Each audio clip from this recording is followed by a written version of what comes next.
start.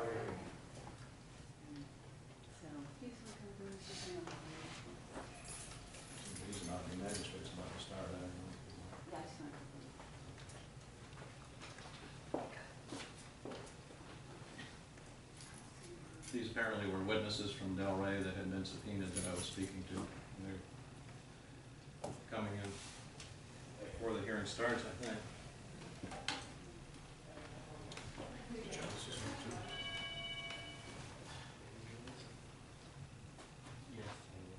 Rita, is the recorder going? I think the witnesses can stay at least until we start. The rule was invoked earlier, Okay. but let's just wait to see what happens here.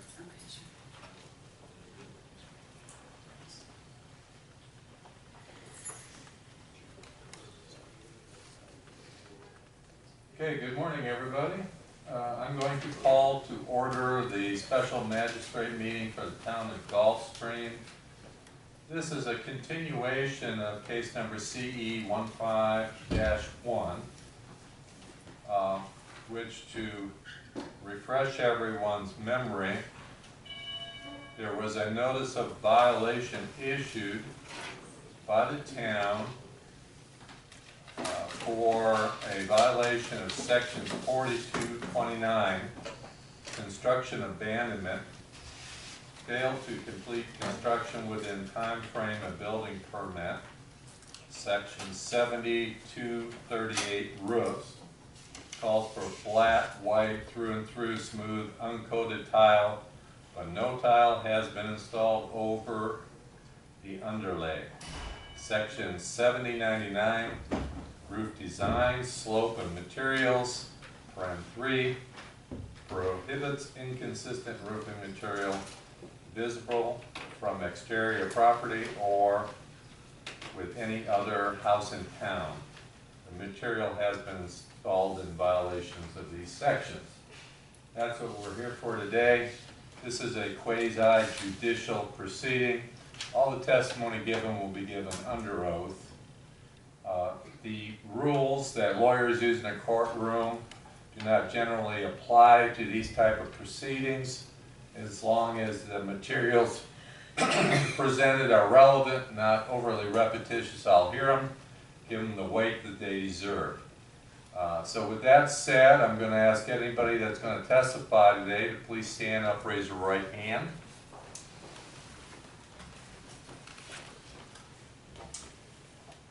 Do you solemnly swear or affirm that the testimony you're about to give in this matter will be the whole truth? Yes. All right. Those preliminaries out of the way, I believe where we were at in this hearing is that the town had completed its case and Mr. O'Hare was beginning to present his case. So I'll ask either of the parties, well first I'll ask the parties to identify themselves because we've got some new people here today. Mr. Magistrate, my name is Chris O'Hare. I am here representing myself pro se. To my left is Giovanni Mesa, an attorney who's assisting me. To his left is Lou Rader, an attorney assisting him. Very good. My name is John Randolph, representing the town of Gulfstream in this case. Very good. All right. Now, Mr. O'Hare, you have subpoenaed some witnesses, and I think some of your witnesses are here today in the courtroom. I'd like to do a little scheduling now and determine when you think you'll be calling these witnesses. Who do you have present to testify today? I have a list of people to testify. As far as the order that they'll be testifying in, that will be depending on the testimony of the previous witness, so I can't really tell you except who my first witness is and my second, but as far as the rest of it, it'll depend on the testimony of the first two. All right, and who are your first two witnesses? Mr. Lou Rader and Miss Sharon White. Okay, and other witnesses that are here, could you stand up and identify yourselves? Before we begin, Janice Russell, I'm Assistant City Attorney with the City of Delray Beach. We were subpoenaed, our city was subpoenaed to bring our witnesses, Bill Kramer, who's our Chief Building Official presently, Steve Tobias, who's the former Chief Building Official, and we have Chris Buzine, who's a permanent clerk in the Building Department. We received these subpoenas at 10 after 5 on Friday for Chris and Steve Tobias, for Saturday for Mr. Kramer. Our building department has no supervision and no authority right there. We are bringing them as a courtesy. We were not properly served on this. So we would respectfully ask that you allow at least the chief building inspector to be excused as soon as possible. He has 1 hour of your time. So you can take that into consideration when you schedule your witnesses. We'd like him to go up first so he can get back to his duties as chief building official. And let me ask you this question. If we were to ask the building official to come back, say this afternoon at a specific time, would that work for you? Would that work for your people? Mr. Kramer? Yeah, that would be helpful, at least Ms. Boozen would be able.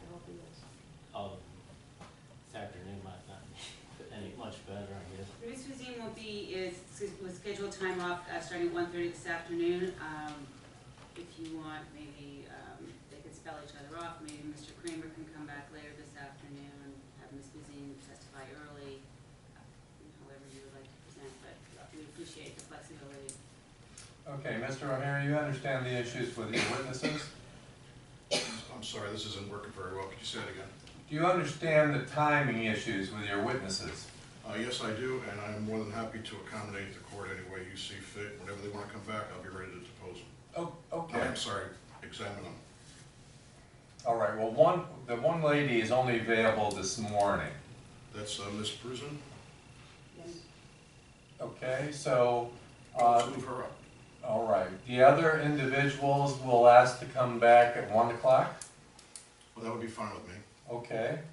Would that work for you? If I can just, so Mr. Tobias, he is, from what I understand, he is the first up because he's being cross-examined. I mean, it would be great if he could be up first, get out of the way, and get him back too. He's no longer acting in his capacity of chief building official at all. He is in charge of a whole other department.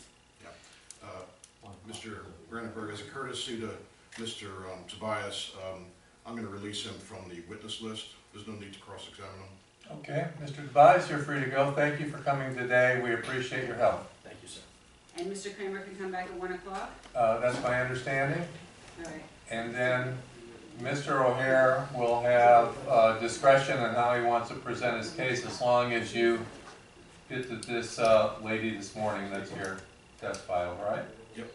Right. Okay, Thank you so much. Thank you very much. very good. Now, I believe we have in the past asked that witnesses remain out of the hearing of the testimony until they're called. Is that still the party's desire? That would be my preference, sir. Okay, what happened to Mr. Randolph? I'm not sure. He's out here, sir. All right. Mr. Randolph. Sorry, just had to see about availability of witnesses. Okay. All right, I think we've got the witnesses squared around. We know where we are in the case. Mr. O'Hare has asked that all witnesses that are going to testify, ask them to be removed from the room until they're called.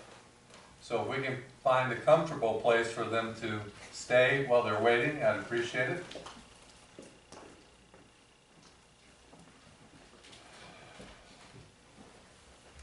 Thanks for being here. Will you get to Marty Minor this morning, or is that somebody you could take this afternoon? Thank you very much. I won't be testifying today, but I'm going to be staying here with my witnesses. Do you mind if I stay in the courtroom, or would you prefer me to leave with the witnesses? You're not going to be No, testifying? I'm just here as. You can stay then. Okay. Now, Mr. Roder, Yes, sir. you said you were going to be testifying today, right? Yes, sir. Okay, so in keeping with the rule that the witnesses stay out of the room, you need to leave. Yeah, and Mr. Brandenburg, if I might, he is my first witness, and once he testifies and is crossed, if at that time Mr. Randolph agrees, neither of us have any more questions of him, he could be released from the witness list then, if that's okay with you. Randolph?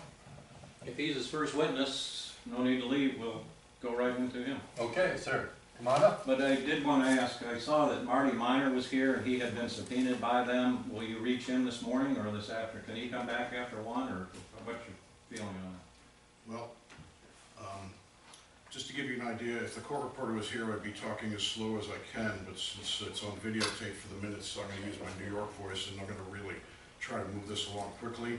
And I think that, after Ms. White, we're gonna do Mr. Malivi, Mr. Randolph, Ms. Boozin, and then Mr. Minor. So, it looks like it might be, hour and a half, 2 hours for Mr. Minor. The thing is, if you release him and we're done, I would like the option to wait until he comes back before I get out of order. And I'll Just- fill in. We'll just keep him here. if it's Just gonna be keep an hour him and a half. here. Well, let's start, gentlemen. May I proceed? Yes, sir, you've been placed under oath. What's your name? Lou Rader, Address? 7414 Sparkling Lake Road, Orlando, Florida. Thank you. Mr. Brandenburg, before we proceed with the witness, I just want to make my objection official that the ex parte activity of Mr. Randolph after the last hearing was intended to bias the magistrate against me, and I believe the magistrate is biased, and I ask you respectfully to consider recusing yourself and postponing the hearing until such time as another magistrate is chosen that is not biased through ex parte communication. And which ex parte communication would that be, sir? That would be the videotape I was looking at before with my attorneys that showed you coming down from the stand and saying, I'm doing this from memory, that's a first for me, ha. Mr. Randolph saying, and then you saying, we should go to the hospital and see how quickly he gets out. Mr. Randolph saying, I wish they had taken his blood pressure because I'm sure it would have been normal. And there was more. That's sufficient for now. Okay. Mr. O'Hare, your motion is denied. You had a medical event that day, and I appreciate the seriousness of that. Nothing that occurred as a result of that medical event has biased me in any way, and I will not consider any comments that are made to me in that regard as in any way prejudicing me. Just like when you called me this Saturday with an ex parte communication asking me, begging me to issue subpoenas at the last minute, I don't consider that in any way biasing me either on your matter. So please proceed. Well, thank you, sir. I appreciate that. And just for the record, after communicating with you, I sent an email to Mr. Randolph memorializing our conversation so it would not be ex parte. One last request. My back is really killing me. Would it be not disrespectful if I sat here and asked my questions standing? Feel free to sit down. Thank you. Read it. Is this picking up? Am I doing everything I'm supposed to do? It's already turned on? What number's on that? 8? Could you stick? It's on. Good, okay.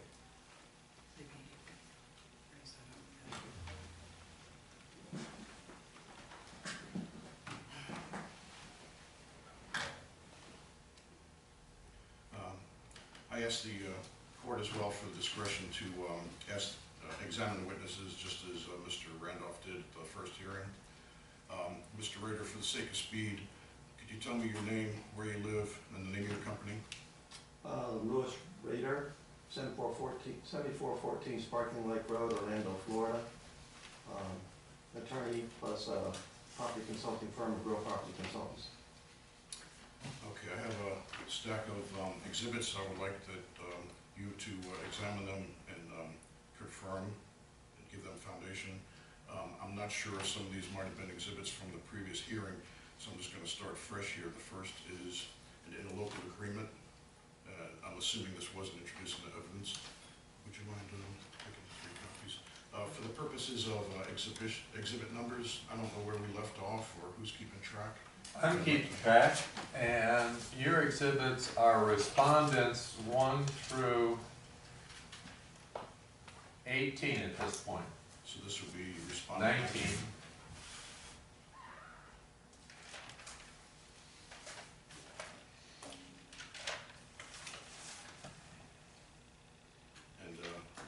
excuse my non-lawyerliness, but should I give these to Rita directly to the witness or to you?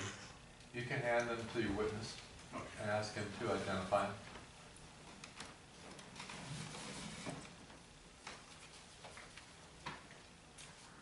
Oh, I need this top.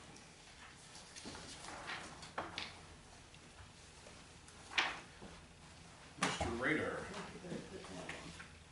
Oh, thank you. Mr. Rader, did you download this from the city's website? I'm sorry, the Town of Gulfstream website? I believe so. And what is it? It's the filed interlocal agreement between Delray Beach and the town of Gulfstream regarding building permit supervision. I'm gonna make this quick if I sit over here.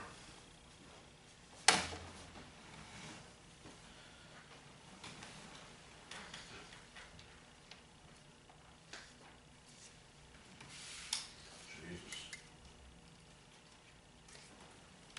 Can I mark this?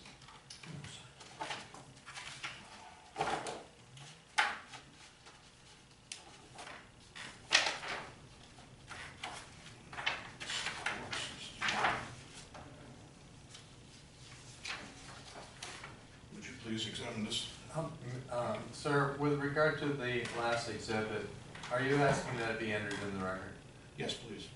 Mr. Randolph, do you have any objections to the interlocal between Gulfstream and Delray? Would you take a peek at that document, please? I do not have any objections.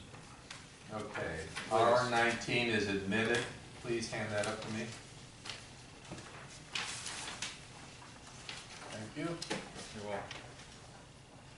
Mr. Ray, would you examine this and tell me if you did not download that from the town's website and what it is? May I see a copy?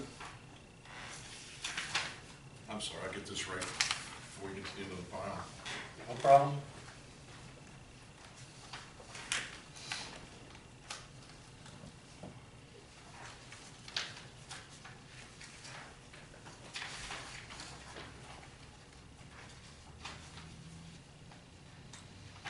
It looks like portions of the town's code regarding Division II Spanish Mediterranean revival style.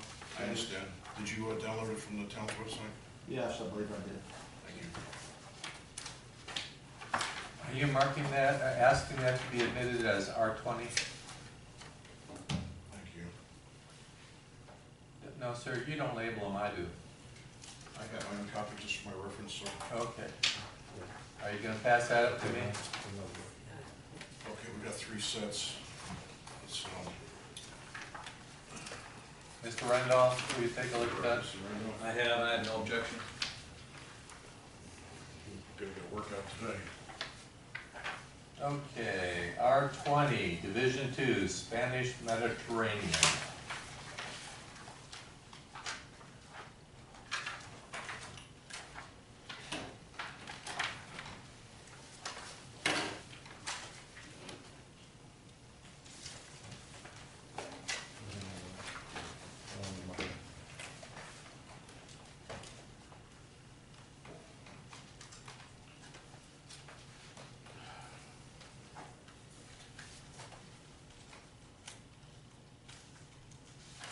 Mr. Randolph.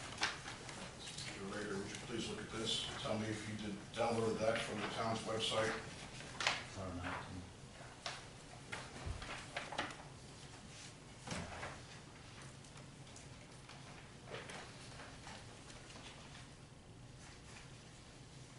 I can't recall, it's been so long, I can't recall whether I downloaded this on the town's website or saw it separately yet, as a receipt of payment.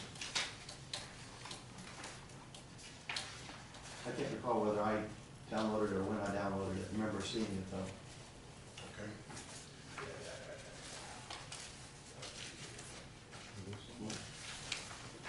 Same question on this one. Continue to. Okay, this last item that you handed to me, are you proposing it as an exhibit from Roof Tech Corporation? Yes, sir. Mr. Randolph, I have an objection, as I think that this is something that should come in through Roof Tech, so we can see what it is, and I have an opportunity to cross-examine.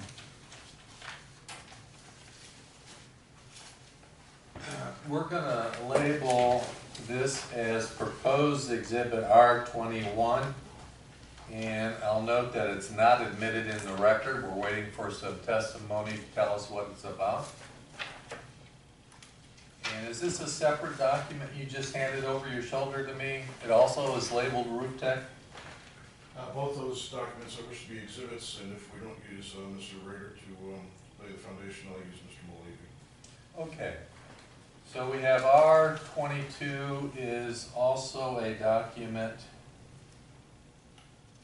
I'm sorry for the confusion. Can you tell me which one is R22? Is that the one for Gulfstream Police Department or Town Hall? Gulfstream Town Hall is R22.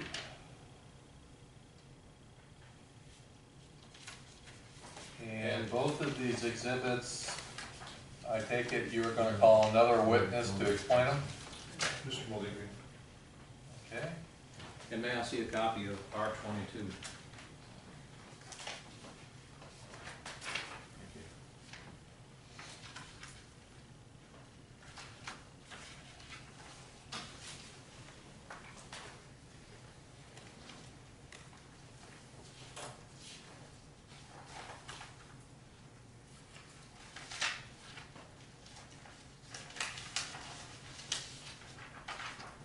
Mr. Rader, could you examine that and see if you downloaded that from the town's website?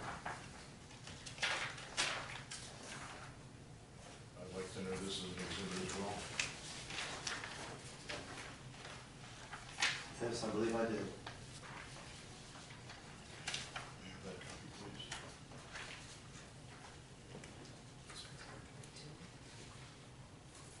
And this would be R23, Your Honor, Magistrate.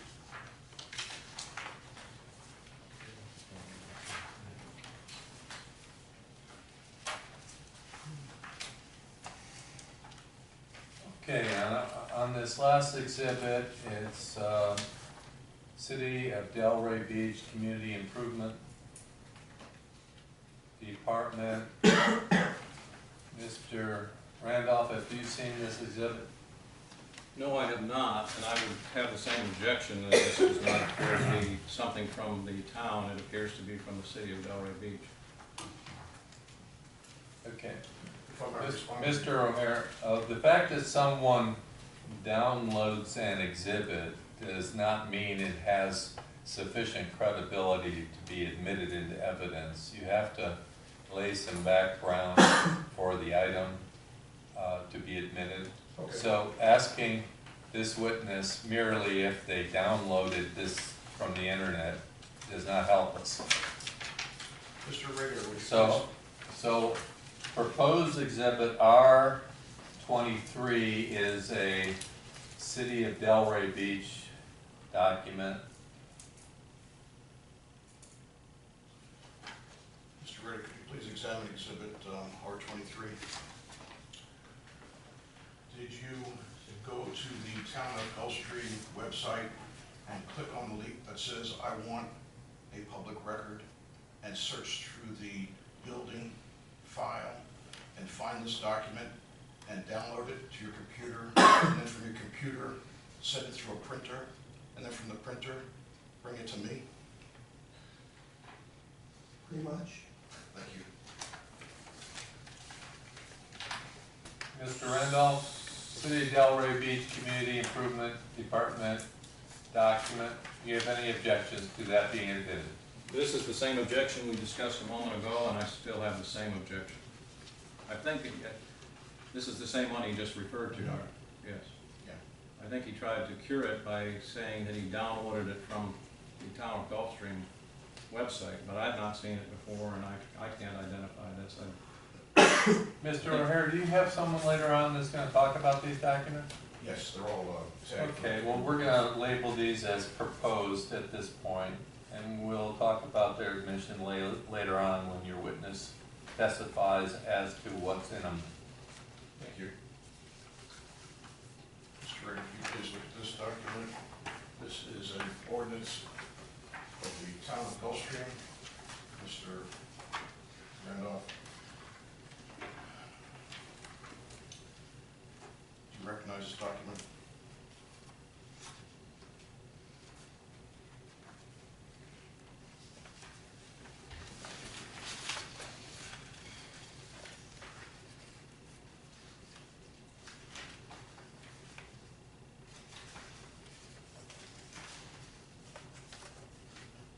Yes, I do. Pardon me? Yes, I do. Okay. Did you go to the Town of Gulfstream website to their archive of public records and download this document and print it out? Yes, I believe I did. Okay, ordinance number 04/4. Any objection, Mr. Randolph? No objection. That's admitted. I'm sorry, sir, can you remember again?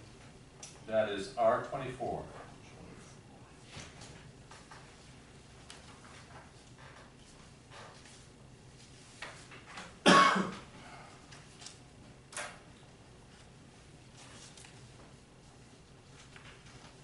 Mr. Rader, could you examine that document and tell me if you went to the town's website under their archive and to the specific area called legal and downloaded that from the town's website?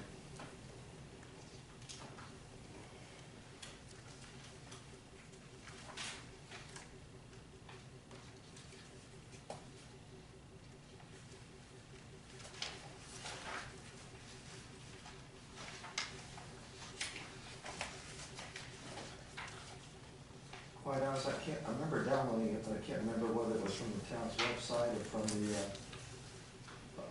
Pacer documents online. Right, but you would agree, or strike that, you did procure that from the internet and printed it out for the purposes of sharing it with me. Yes. Thank you.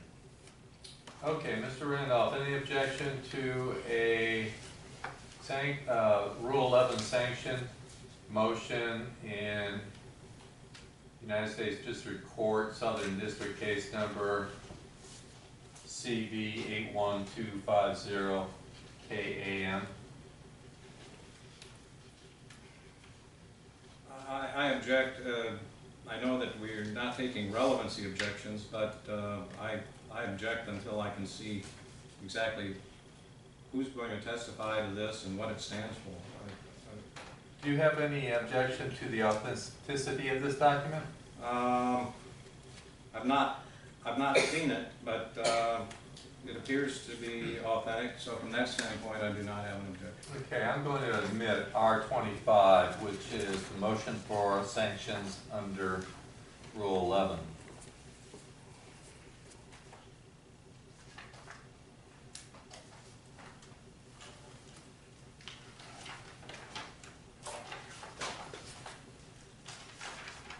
Mr. Rader, could you please examine this document and tell me if it does not say it's Chapter 22 nuisances from the Town of Gulfstream's manual that you got off the internet from the Town of Gulfstream website under their public records section? It is. Okay, R26, proposed printout of Chapter 22 nuisances. Mr. Randolph? No objection. I just have to compare it to our code to see if it's the same as in our code. Okay, we'll give you a minute to do that. May I continue running those really wait? No, let's do these one at a time so we don't get confused. Is this a proposed or admitted? Right now it's proposed. Mr. Randolph's going to tell me if he has any objection to it once he looks at his official book of ordinances. This is not the entire section 2232. It appears to be a portion that's taken out of context, but from that standpoint, the code reads, "The roof shall be constructed and maintained so as not to leak. The roof shall be kept clean and painted." But it's only a portion of 2232. Okay, I'll note that it is a portion of that section and I'll admit it. 27? Yep. Moving right along. No, Mr. it's, no, we, That's Mr. Ren, oh, I'm sorry. Yeah, that's Mr. Rendell. Please examine this document. Thank you, sir. Mr. Rader, did you go on the website for the Florida Building Code and look up Chapter 1, Section Part 2, and print out this portion of the Florida Building Code, specifically Section 105.4.1.3? yes.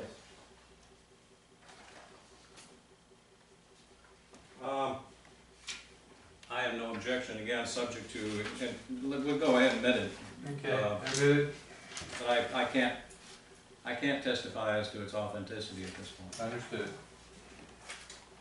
Which one was that? Is that 28, 27? 27?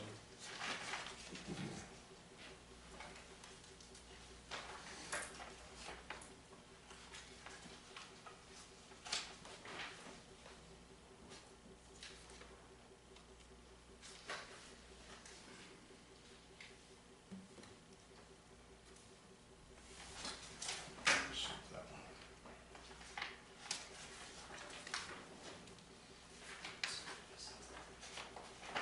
Mr. Rader, look at this document, please, and tell me if this was supplied to you by Attorney Janice Rustin a few weeks ago regarding the permit history for the roof at 2520 Avenue of Soleil.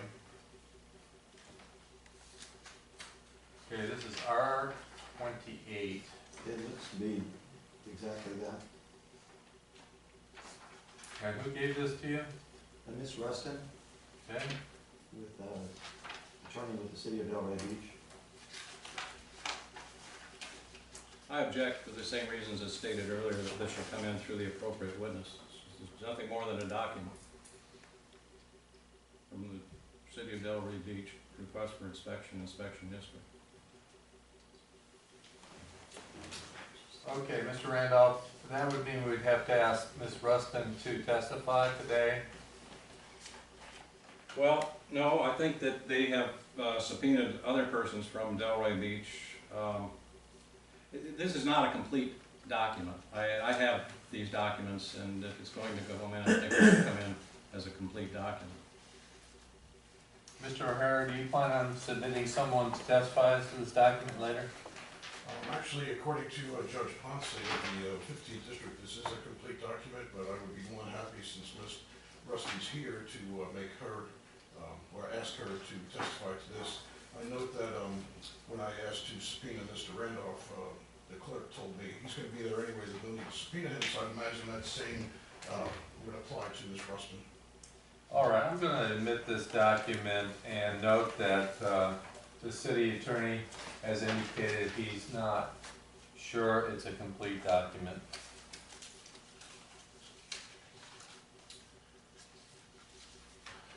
Mr. Rader, moving right along, would you please look at this document, which says public record case. It's a Gmail, and it's from you, from Stephanie Spritz, copied to Janice Rustin. Was that supplied to you in the, I want to call it discovery of the action of O'Hare versus Delray Beach of a few weeks ago? Yeah, this is a copy of an email I received from Ms. Spritz back on February 26th with a one-page email with a one-page attachment. Thank you. May I enter that as an exhibit, please? This is apparently to Mr. Mullady at Roof Tech, who I understand will be testifying later, so I'd object and reserve for that opportunity. Okay, we'll label it proposed at this point. Witness will testify to that later. We'll take a look at it then.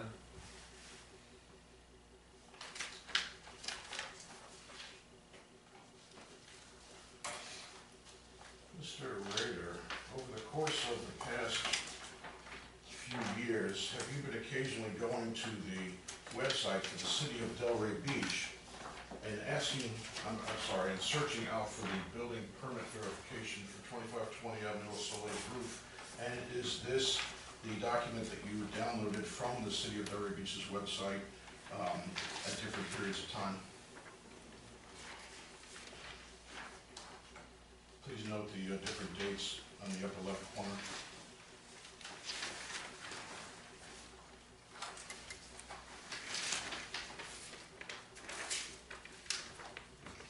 Yes, I believe so. I downloaded them and printed them to PDF, but these were the print pages from their website with the summary of 2520 Neosa Lay's permit status. Thank you. There's 3 of them there. How many are here? 3, I think, 3 on, one for each separate date. Mr. Bradburn, I entered these as an exhibit, all 3 as a single exhibit. Mr. Randolph, have you seen these? No, I'm not. On the basis of your previous ruling relating to records from Delray Beach, which I've not seen, I, again, would ask that they come in through the appropriate witness, but, and again, I can't testify as to their authenticity, but Well, no one has testified to their authenticity. I guess at for this point. purposes of, at this point, I have no objection. Okay.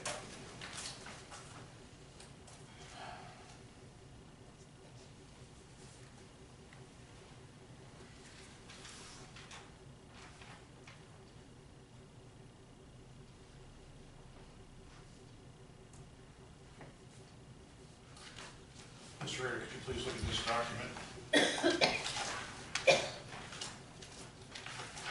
And tell me if you agree that this is an email sent to you, I'm sorry, from you to me, regarding Steve Tobias, a copy of the email from Steve Tobias, copy to Chris Buzzin, I hope I'm saying that right, and also from Mr. Tobias to you, copy to me, on July 3rd, 2013.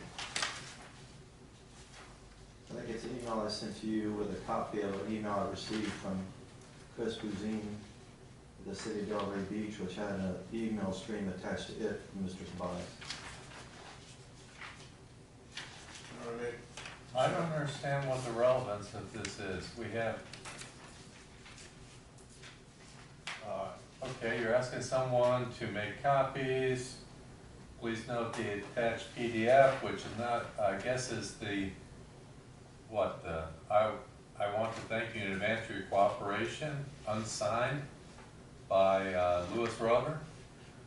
Mr. Magistrate, if I can, this will become really evident when I examine Chris Buzin regarding her communication here, because it is relevant to her testimony she'll be giving.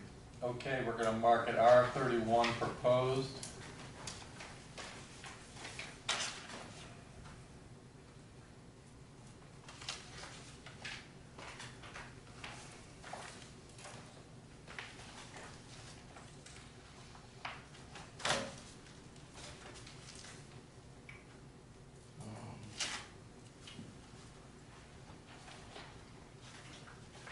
Mr. Rader, would you please look at these 3 documents and tell me if you didn't do a web search for Georgian and colonial style and print these results out from your search for purposes of discussing this with Marty Miner, Mr. Marty Miner.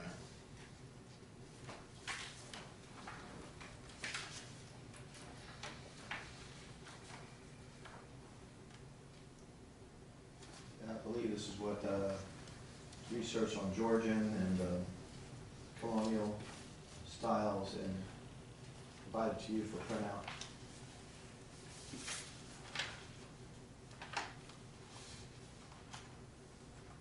Let me get this straight.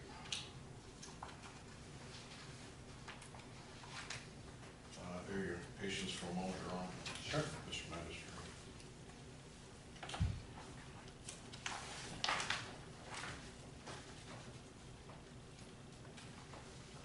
Apologize for giving you this jumble.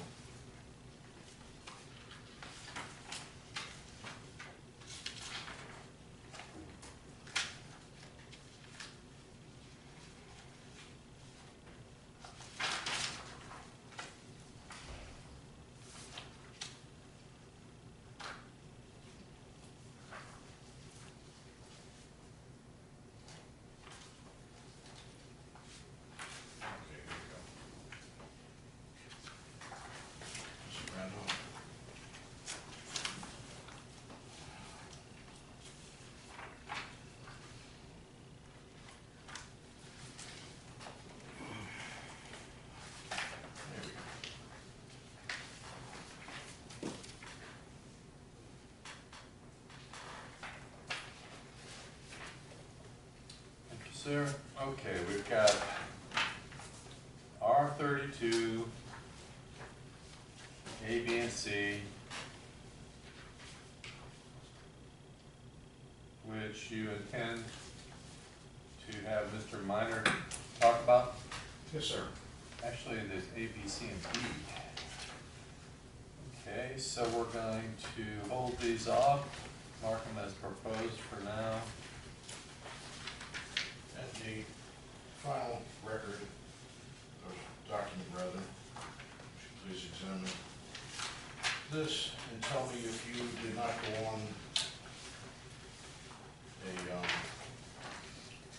the internet and search under Realtor websites for a photograph of 2520 Avenue au Soleil taking pre-roof work, and if this is not that document you found.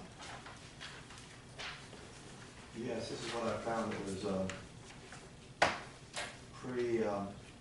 which might call removal of the previous draw tile roof.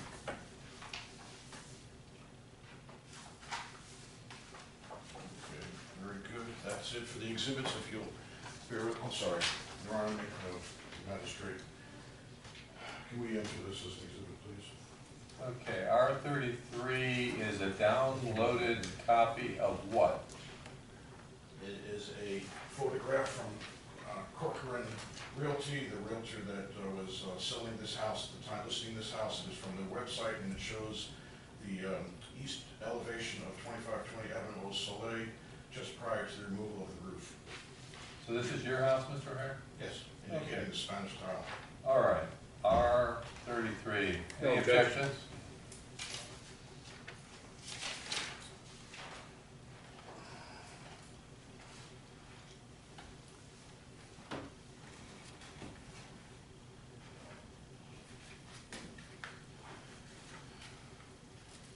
Mr. Rader, any questions are not here.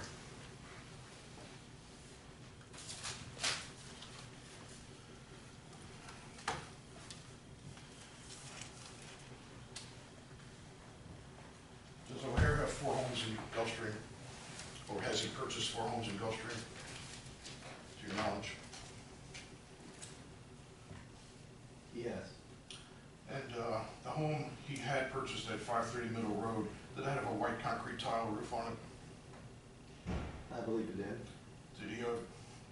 Did I ever object to that roof to you? Not to my knowledge. Did who object to it? O'Hare? Pardon me? To me.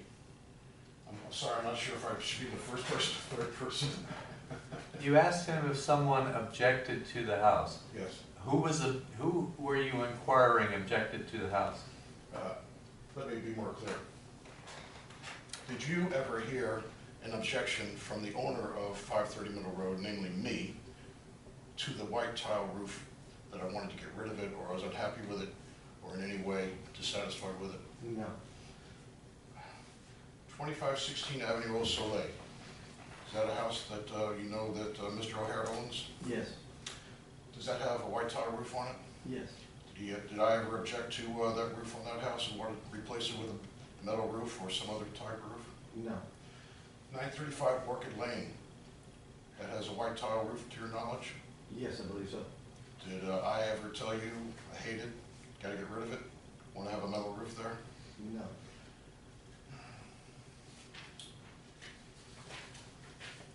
You're familiar with this ongoing saga of the roof on 2520 Avenue au Soleil, aren't you?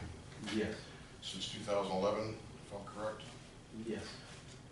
Can you describe the litigation history, or what I would call, I'm sorry, what would you call the litigation? Would you describe the litigation history of 2520 Avenue au Soleil's roof as a judicial process? Yes. Can you describe that history briefly for us? When it started? If I could check my, I have some notes over here. Yeah, can you have those?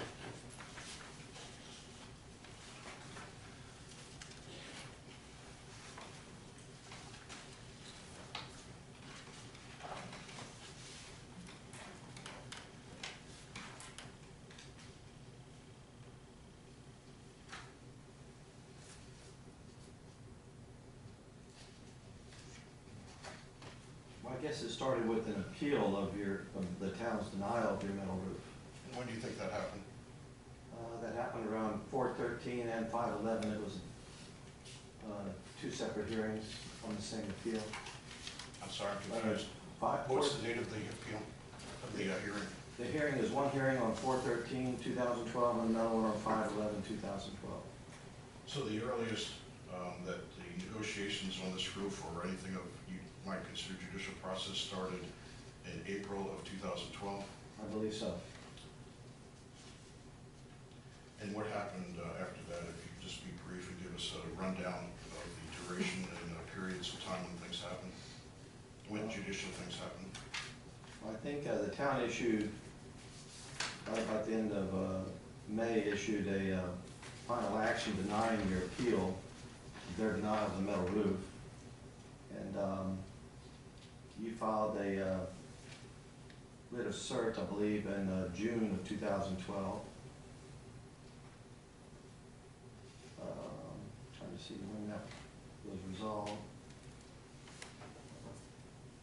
If I might, excuse me, I'd be happy to take judicial notice of each of the cases relating to this. And in fact, I think that we've admitted into the record on my case, two of the cases. The 4th District Court of Appeal case, the 2 Circuit Court cases, so there was 3. And there's one other writ of mandamus that they filed, which I have not yet put in evidence to show that there was yet a 4th attempt by them to challenge the decision of the town relating to the metal roof. It just got a lot of stuff to go through, and I'd be happy to take judicial notice if that'll expedite things. Mr. O'Hare? That's fine with me, as long as the judicial notice represents that from April 2012 to the present, there has been a constant judicial activity on this roof. Okay. And I have taken all these previous documents and admitted them into evidence. And I will note your point that this has been a highly contested matter since 2012. This is, if I might, I was asked a question. I think you talked about 4 cases, but I think they were all state court cases. That's correct. I did not talk about the federal case. Yeah, there's also a federal case which is still pending, still under judicial action. Okay, we're almost done, Mr. Ritter. Could you please take a look at Exhibit R19? That's the interlocal agreement. And what is the date at the top of the interlocal agreement when it was voted on, or introduced to be voted on? Right there. I was just gonna go back and look at actually when the signatures were put on there. Yeah, they all going to the top date, September 30th, 2009. 2009, September, prior to my roof permit. And can you look at the right margin where it apparently was date stamped by the county clerk for its filing date, and tell me the date it was filed? February 11th, 2013. So from your, should I wait? No. No. From your understanding, the time between the filing in 2009 and the passage of the interlocal agreement in 2009 and the filing in 2013, how much time was that? It's tricky here, but roughly,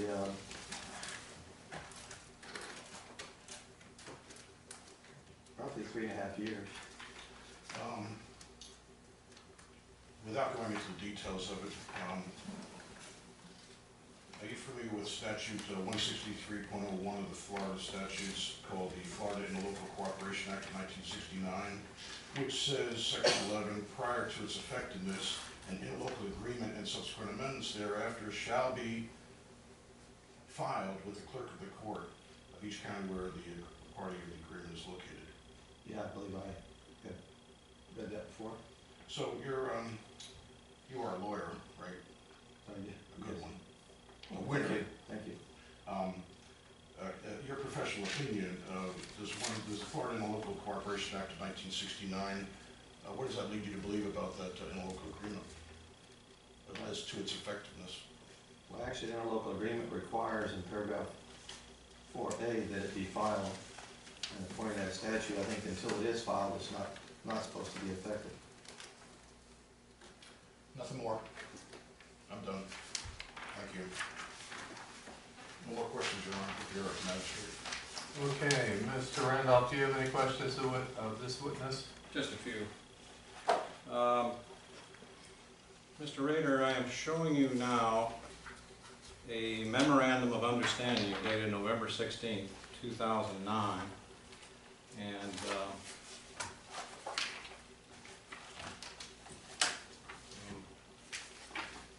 I'm going to pass one to you, one to the magistrate, and one to Mr. O'Hare, and I can locate the third copy in just a second.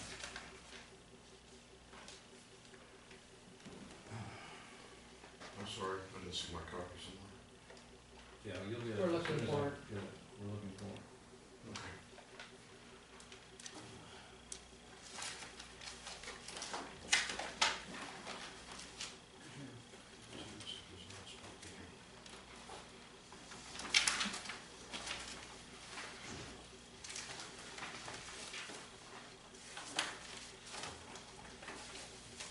Here it is, Mr. O'Hare.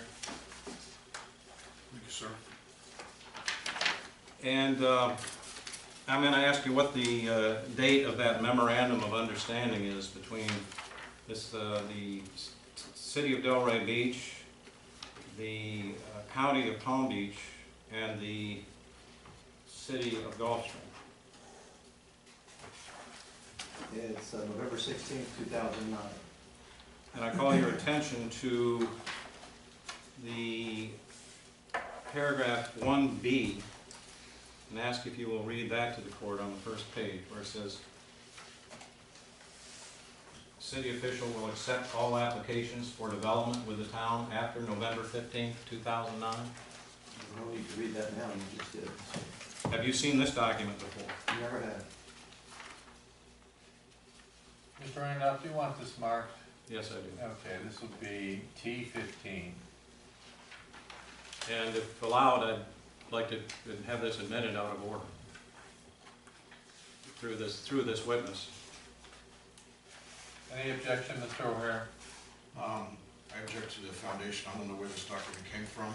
I don't know if it's accurate or if it's been fixed in Photoshop. I don't know who wrote it. I don't know who produced it for Mr. Randolph. I have no idea. So I object to its being admitted. Okay, Mr. Randolph, do you have someone later to testify as to the authenticity of this document? I can have Mr. Thrasher testify to its authenticity. Okay, or- we're gonna mark a proposed town 15 for now. So my question is, regardless of the fact that you contend that the interlocal agreement was not effective until the date of recording in 2013, you see this memorandum of understanding between the parties, which indicates that the City of Delray Beach will handle applications for development with the town after November 15, 2019. I object, Your Magistrate. I don't know how You Mr. object to the Roder- question? I object to using this document until it's been authenticated. Okay, you've already made that objection, sir. He gets to continue with his questions. Can you repeat the question? My question is, do you see that this document provides, regardless of whether the interlocal agreement was not recorded until 2013, that the parties had an agreement that the city official of Delray Beach will accept applications for development with the town, within the town after November 15th, 2009?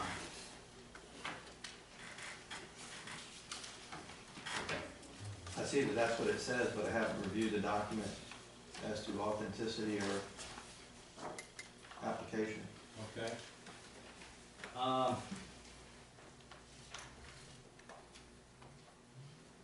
Excuse me one moment.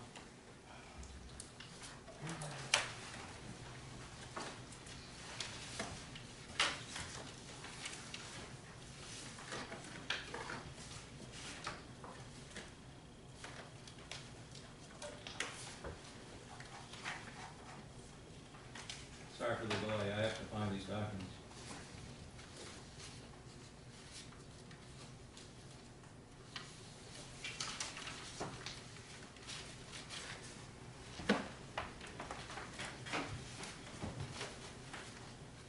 compare this document, which is the Florida Building Code, with the document that you've been shown that was admitted into evidence as 105.4.1.3, and advise as to whether that's the full document? You provided part of it, but can you compare that against what you presented to see if that's the full document?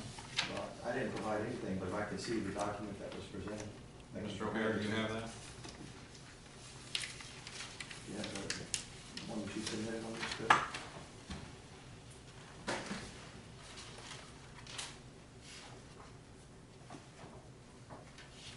I have no objection to this. Okay, I'd like to go ahead and enter that into evidence. Have I handed that to the magistrate yet? Not yet. T16 admitted.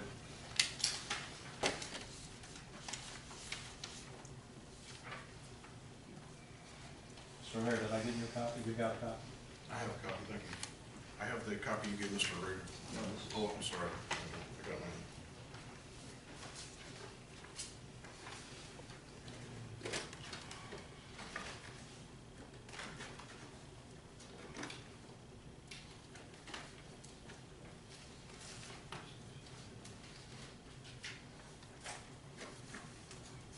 I would like to ask you, in regard to the question you were asked about litigation, but which I indicated that documents had previously been admitted relating to the litigation, if you can identify this document, which relates to a petition for writ of mandamus filed by Mr. O'Hare relating to the metal roof. Thank you.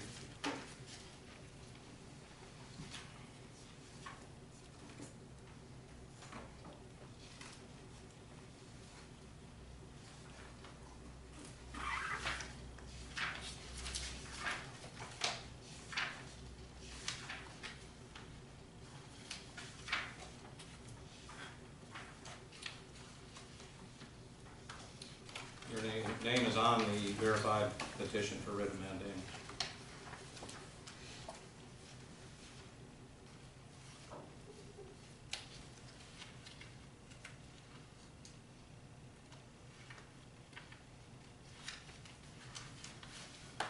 Mr. O'Hare, may I hand this to the magistrate? I reserve my objection until I know in the future whether this is a complete document, but for now I have no problem. Okay. Mr. O'Hare, you brought up that there was a petition of mandamus, so. Yeah. Yeah. I just don't know if this is complete, but I'll assume. I'll make a notation that Thank you. we haven't indicated whether it's a complete document or not, and we'll admit it as T16. Okay. May I follow up with the question with Mr. Rader then? Mr. Rader, you filed this petition for writ of mandamus. Can you testify as to whether that's a complete document? I'm sorry, Mr. Magistrate, P17? 16. T16, T, T. T town. Oh, Town sorry. 16. T16 was the building code. Got it. T16. You're right, T16 was the building code. That would make this T17. Thank you for the correction. Just trying to.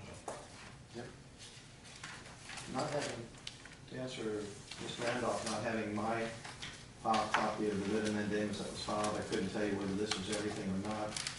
It seems to be complete, but I can't say for sure. Okay, thank you. Plus I don't recognize the cover email. That's something I don't think I received.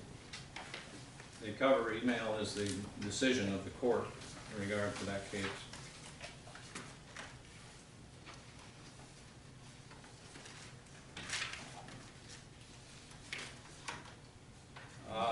Mr. Rader,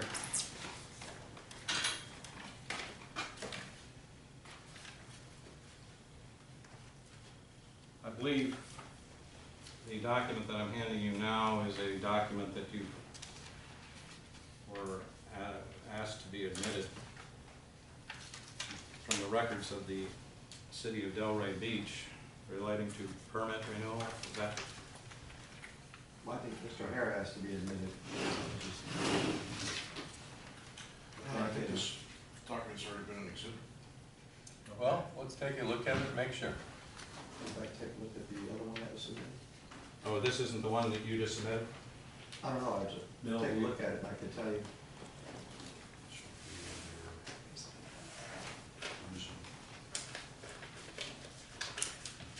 What exhibit do you believe it was under? I apologize, it's a different date. We're about to get there, okay? R28 is almost identical, but it is different. Okay. No. All right, let me show you this exhibit from the city of Delray Beach, which was testified to by Mr. Tobias. And So are asked, we doing something with this? I think it's been marked, has that been marked or not? No? I don't need that. I was giving that to the witness for reference purposes. I don't need it in evidence. Okay. But I am asking that he look at the document that I'm presenting now, which is from City of Delray Beach, application for miscellaneous information maintenance. And I'd like you to read, please, the highlighted portion of that document from the City of Delray Beach.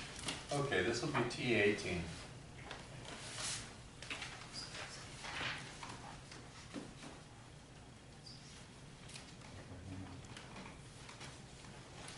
Can you read that out loud?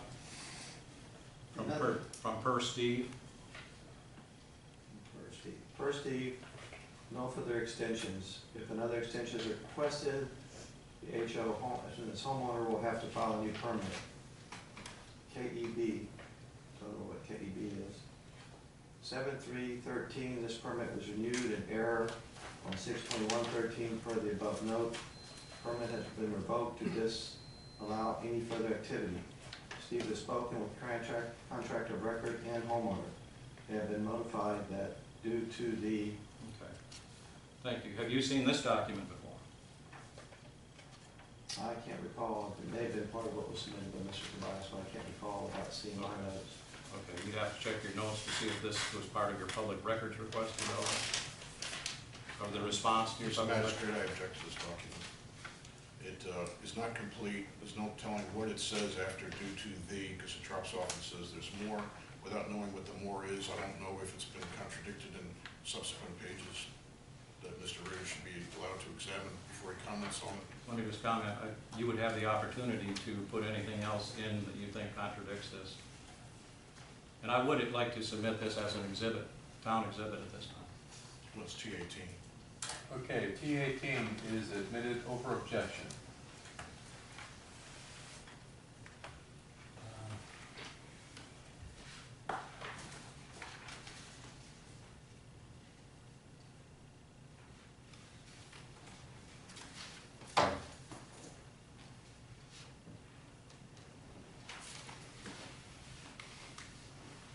That's all the questions I have for now. Any more questions, Mr. O'Hare, of your witness? Now, as much as I like talking to him, I'm done. Thank you very much, sir. Thank you for your testimony. Defense call Sharon White.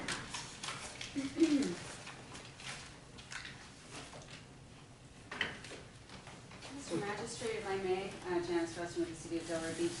Based on the pace of this hearing so far, I feel we're going to lose Chris Busing. Is there any way we can get her in now to testify? It's already after 11. She scheduled time off today. If we can get her in now, I think it would be Mr. helpful. O'Hare, would it be a major inconvenience for your case to take this witness out of order to allow her to go about her business? What is she talking about, Ms. Brusin? Busey, Brusine? Chris Busey. One moment, please. Well, I had planned on examining Mr.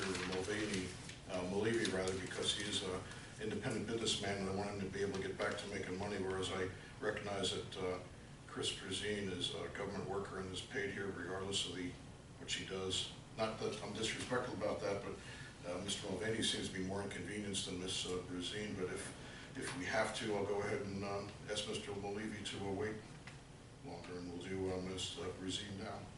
Well, you weren't going to call Mr. Malevy next anyways. You were calling Sharon White. So we're going to go ahead and call Brusine now. and so we can get her on her way. Please ask her to come in.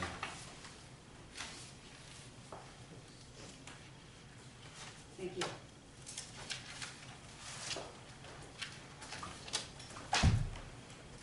Good morning. Please have a seat there. Were you here when I swore everybody in? Okay. Please state your name Christina Museum, and your address, please, 93 Cuyahoga Road, Lakewood, Florida, 33467. and where do you work? City of Delray Beach Building Code.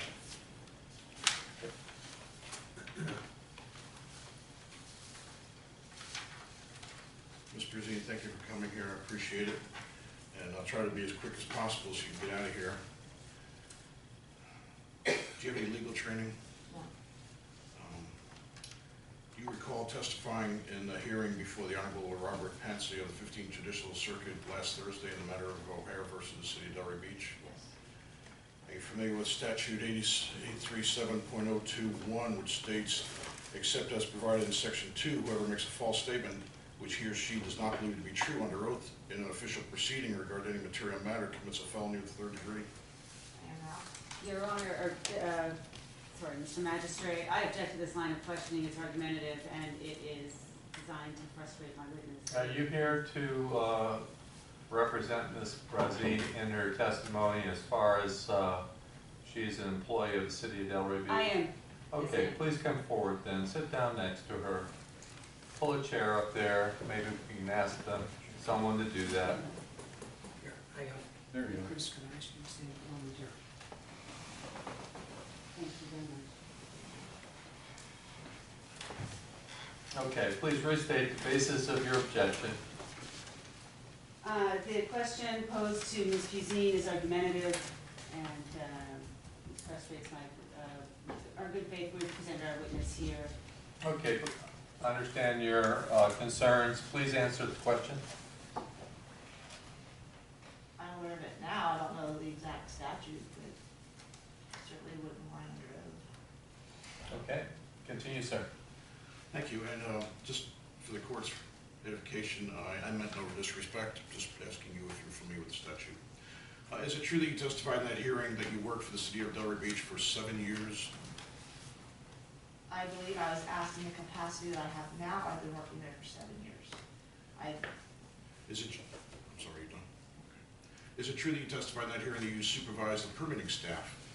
Yes, Is it true that you testified in that hearing that Delray Beach started taking over the permitting for the town of Gulfstream on November 16, 2009? yes,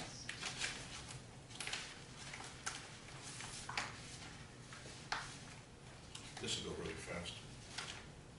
Is it true that you testified in the hearing that Delray maintains a file for each property in Gulfstream that applied for building permits since November 16, 2009? yes, And is it true that in that file, you testified that all the backup documentation for whatever type of scope of work for each permit is contained? yes, In your professional opinion, in your job with the City of Delray Beach, would you consider an engineer's certified letter to be backup documentation? yes, Is it true that you testified at the hearing that your understanding is the terms of the interlocal agreement between the town of Gulfstream and the City of Delray Beach for building services means the city has nothing to do with code enforcement? that was my understanding. Is it true that you testified in that hearing that a stop work order is a code enforcement issue? Yes,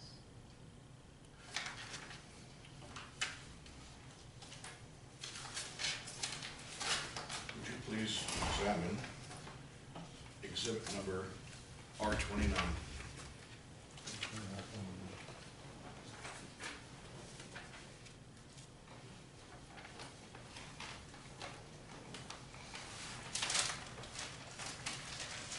okay, Is it true that you testified in the hearing that you typed this letter from Mr. Tobias? yes, Did Mr. Tobias dictate this letter to you or give you a written draft? I don't recall, Did you type it on a computer? yes, Is it a computer you still have? yes, Are you familiar with the terms metadata or hard drive memory? vaguely. What do you think those things mean? I believe it's just the history on the computer. I'd like to admit, I do not have the same computer I had the same they transferred my information to from one computer to another. Yeah, I'm sorry, I didn't hear that. I no longer have the same computer, I recently got a new computer, but our IT department transferred all of my files from that computer to the one I currently have. I understand. And the date that letter was reportedly typed was when? July 3rd, 2013. July 3rd, 2013, thank you. And you're familiar, you've accumulated public records, correct, for people? Sure. Yeah. And do you understand the public record law about retention of records for 10 years? We looked to our city clerk for the rules on that. Okay. But you typed this in July 3rd of 2013. Is it true that you testified at the hearing that you have no proof, you do not have any proof that this letter was actually sent? That's what I testified. Did you also testify there was no proof of, no certification, nothing at all in the file to prove this letter is actually sent? Yes, I said that.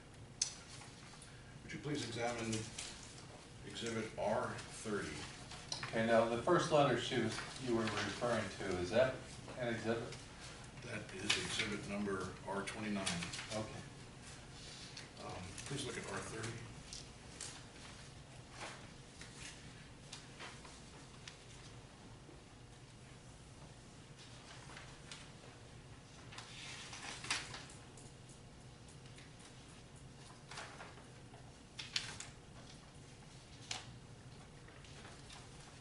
What does that look like to you? That is a snapshot of our online system for the permit history for the address given.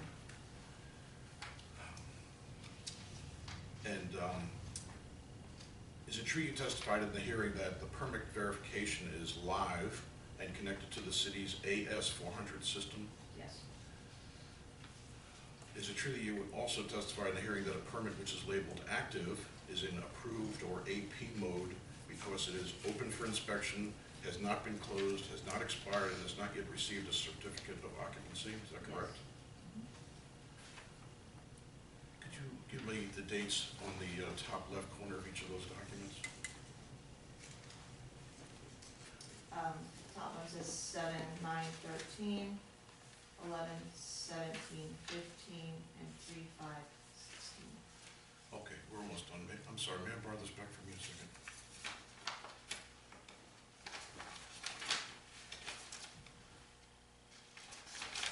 Okay. On each of those pages, there's an item that is highlighted, and can you read out that item? Alteration interior and exterior residential, approved 4/3/13. And what is the classification of that in the far right column? The status date is 4/3/13. No, I'm sorry, I'm referring to the wrong thing. The second to the far right Permit column. status says approved. Approved. And on the next page, what is the status of it? Closed, And on the next page? closed. And that next page is just a few days I ago. don't have 2 pages. I'm sorry, on that, I'm at the last page. The date at the top of the page was just a few days ago. 3/5/2016. Right. So at some point, is it your understanding that someone went in and entered the change of status on the interior renovations? They would have done so on 8/17/15 per the status date on that page, dated 11/17/15. Right, so somebody changed the status from what it is on the first page to what it is on the other 2 pages. Has the status changed? Almost the same status on these 2 pages, it's only changed on the first page. Correct. On the first page, it says approved, and on the other 2 pages, it says Closed. closed. Is that right? Okay. What is the status on all 3 pages for the roof permit?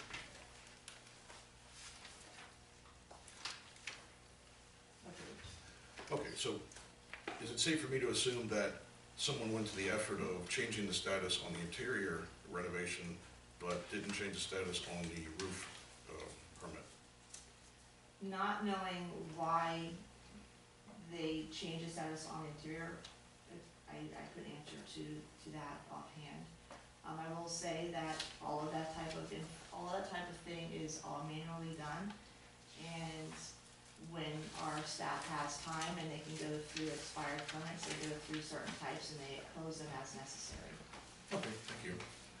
Could you please look at Exhibit R28, which is called the re-roof existing structure for 2520 Avenue Soleil, with the two dates that are highlighted?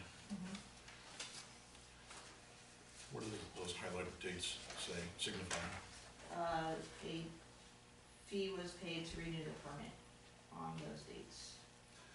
Okay, so on the date of 11/4/12, the permit was renewed, according to this, and KEB, who would that be? That's me. Okay. Exhibit R31, if you don't mind.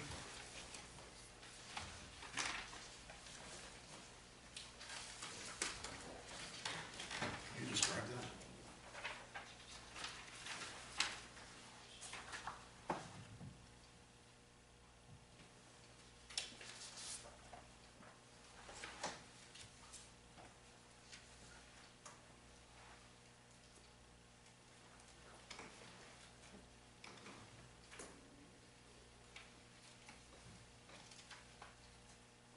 There was a public records request made on July 3rd, 2013, sent from you directly to Steve Tobias, requesting, Objection, Your Honor, I don't see how she can testify to this. Her name's not on it. She didn't receive this email other than the fact she testified these are words on a page. I don't think she can testify as to the authenticity of this email, being it neither the sender or the receiver. Okay, you indicated you recognized it? no, I'll explain what I thought it was. Okay. Do you recognize it? No. All right. Okay. If I were to ask you, do you think this is plausibly an email that you sent to, well, just in your casual opinion, have you ever gotten an email from Mr. Tobias telling you to look for public records? Sure. Okay. So Mr. Tobias would be involved in finding public records sometimes, He would give it to staff to look up the exact documentation. and you've testified that you are the head of staff of the building department for 7 years, which is the period of time that this might have taken place.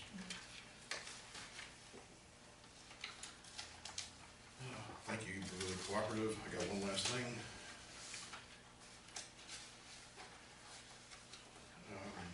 You're here because of a subpoena ducis tecum, which Ms. Rustin was kind enough to facilitate for me. And I just wondered if you happen to bring any of the documents that were listed on the ducis tecum. Would you like to look at the ducis tecum? Well, I was called at 8:30 this morning and asked to come here, so I was not given anything in that fashion. Thank you very much. No more questions. All right, thank you very I have much. a little cross. Oh, do you have cross? Okay. Yes, please. Do you know who Steve Tobias is? Pardon me? Do you know who Steve Tobias He is? is our former building official. And as building official, did he have the authority to oversee the issuance of permits and the retracting of permits? If, Object, that calls for legal conclusion. well, in your authority, in working in 7 years with Steve Tobias, does he have that authority? Yes. Objection overruled. Go ahead. Yes. And you have not seen this, but for purposes of the record, I'm referring to page 29 and 30 of the transcript where Steve Tobias testified. And if you would you read from paragraph 22, line 22, through the next two sentences on the top of the next page? I'm sorry, may I ask what page that is? 22, excuse me, 29 and 30 of the transcript. Just for clarification, this is the transcript of the earlier part section of the hearing? Yes. I'm sorry, what two? To read Here to from where? from line 22 through there to the next page. The original permit looks to be issued on 8:30 of 11. There was a renewal request on 11/14 of 12, which was granted. And then on 6/24 of 13, another request. There was no activity from the first. Can I take this off? Please. From the first request to extend the permit, so there was a second request which was denied. It was given and then denied. All right, thank you. Now, I'm going to show you a document which appears to be similar to what you were shown in R28, and ask if you can identify what this document is. And this document, I haven't kept up with the marking, but it's a document that was entered as a town exhibit through Mr. Rader. May I show you that document and ask if you can identify This is what kind of document that is? This is a print screen of our miscellaneous notes that are, in accordance with this particular permit number for the, And do you oversee the intake of these kinds of things? Is that part of your job? yes. And would you read the highlighted portion of this document? We're beginning with first deed. First deed, no further extensions. If another extension is requested, the homeowner will have to file a new permit. 7/3/13, this permit was renewed in error on 6/21/13. For the above note, permit has been revoked to disallow any further activity. Steve has spoken with contractor of record and homeowner. Have you, in your position in overseeing these records, do you have any objection or do you see anything contrary to what he stated in there? All right, thank you. For the record, that was Town Exhibit 18. Thank you.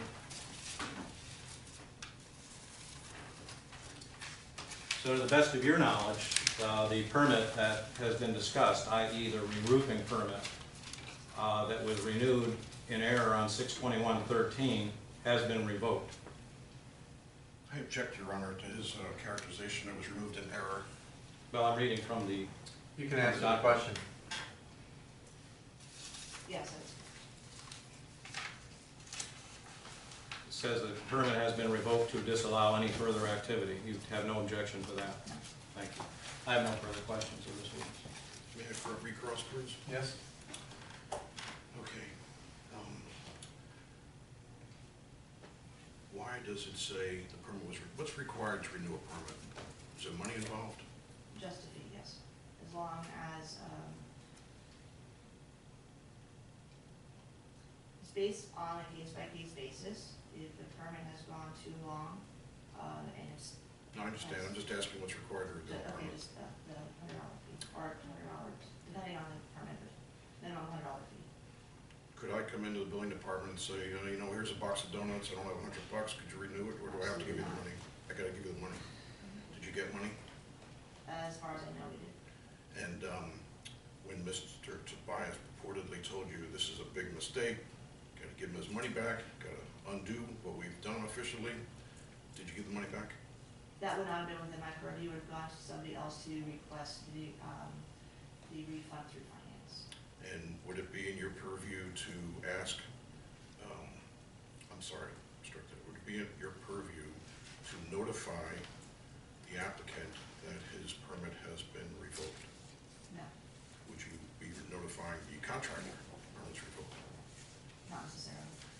When would he find out his permit's revoked, or she? If they tried to come in again, I'm sorry. if they tried to come in again and either So create they a might go under the permit. misconception that their permit's still valid, even though it's been revoked officially. Action calls for speculation. That's true, yeah. Would you anticipate that someone who had not been officially notified their permit was revoked would consider that their permit might still be active? Especially if, given the permit verification on the website that says it's active? Possibly. Okay. Okay, let's prove the payment. Okay. You've been there 7 years. You're in charge of staff. How many times, to your knowledge, approximately, has Mr. Tobias gone to someone and said, you know what, the code's changed, so we're not gonna renew your permit, or you know what, it's been 6 months, and then we're not gonna renew your permit? How often do you think that happens? It has happened, I can tell you how often. Would you say it's happened 1,000 times, or 5 times? It'd be a lower, because normally most permits aren't carried out over different code changes.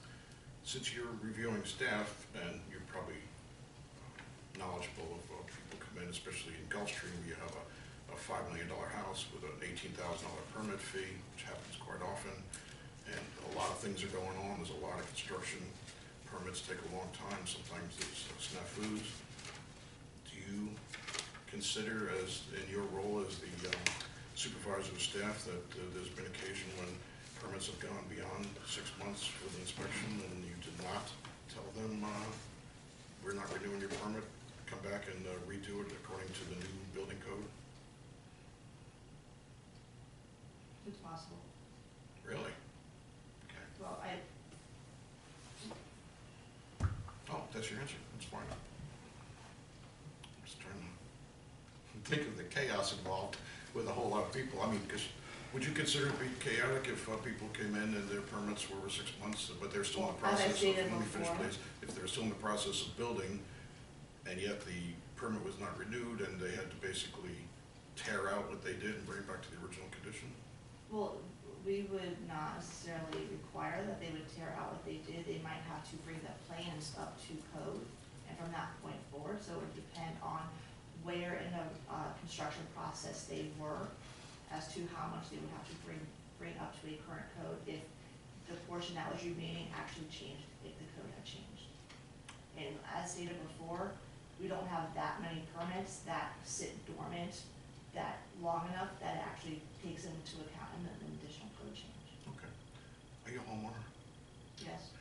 Would it shock you as a homeowner if you knew that this action, because the permit is supposedly expired, the remedy is for the roof to be torn off and put back to where it was I'm before? gonna object to the relevant. That's There's no, your absolutely no personal opinion relevance. as a to this. homeowner. He's been put on as a- Sustained. Do you have any further questions, Mr. O'Hare? I'm sorry, did you answer that?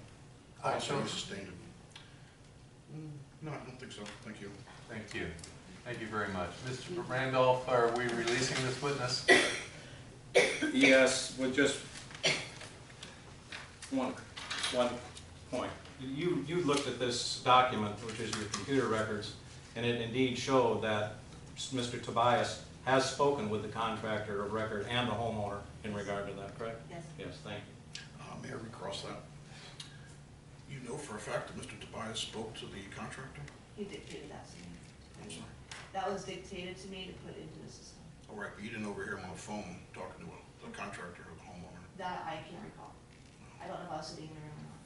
So the only thing you know for sure that Mr. Tobias asked you to write this letter, but there's no proof that it was ever sent, except that it seems to be contradicted by the record. Nothing further. Thank you, sir. Thank you for coming here today. We appreciate it. Can you stick around? No, I'm going, I'll come back with my Nice to other see you. witness, yeah.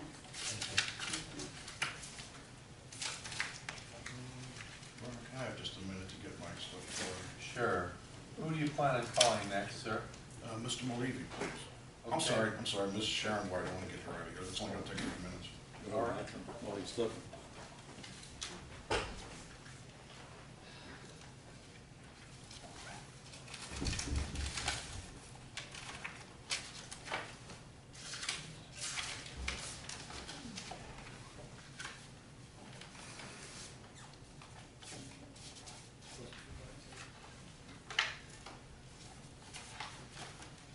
Chris, paperwork, I believe. Sorry. If I may, I'm going to sit next to you during your, Geez, I don't know. Yeah. I think I need to put a new battery. You got number 8? No. I think number 8. Who's got 8? Number 8 is the witness.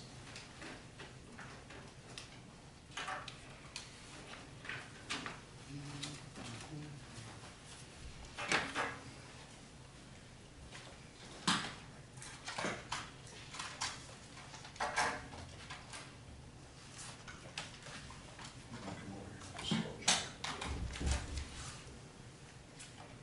Hey, Chris. Let's not crowd me out here, guys. I'm moving over.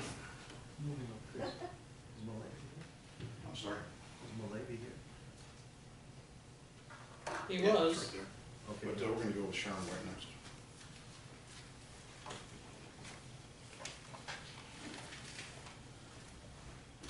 John versus Judas. I wrapped the girl right up her. She's only about 15 minutes late. I really appreciate it.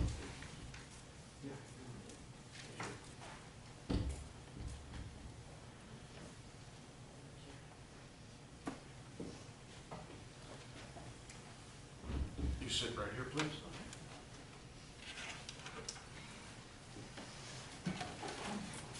Ma'am, were you sworn in? Yes. Your name, please? Sharon White, Your address? 28 Douglas Drive, Ocean Ridge. And where are you employed? Are you employed? I'm employed by Pineapple Grove Designs. Okay, thank you. No more questions, I'm gonna have to wing this. You work for Pineapple Grove Designs, what do you do? I am a sculptor and mold maker. Think you're talented?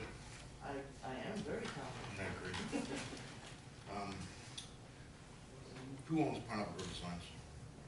Chris O'Hare, Which is me. which is you. What's the name of the company? I'm sorry. Pineapple Grove Design. Thank you. What do you do? I mean, what does the company do? They make architectural ornamentation, friezes, medallions, things that go on buildings, signs. Things Yeah, like the, things like that. medallion over the Mhm. Mr. Magistrate's head? Exactly, Okay, and, you have, children? yes, Is one of them still in school? yes. Where does she go to school? She goes to Boca High. Okay. Has there been occasion when, the owner of the company, myself, has asked you to run an errand for him after work? Yes, And, when you've run those errands, I'll strike that. Would you please, look at this document? I'd like to enter this as exhibit number blah, blah, blah. That's what we're up to. R34. Could you just flip through that and take a look while I'm doing this? sure. Let me get you out of here quick. Thank you. That's R34.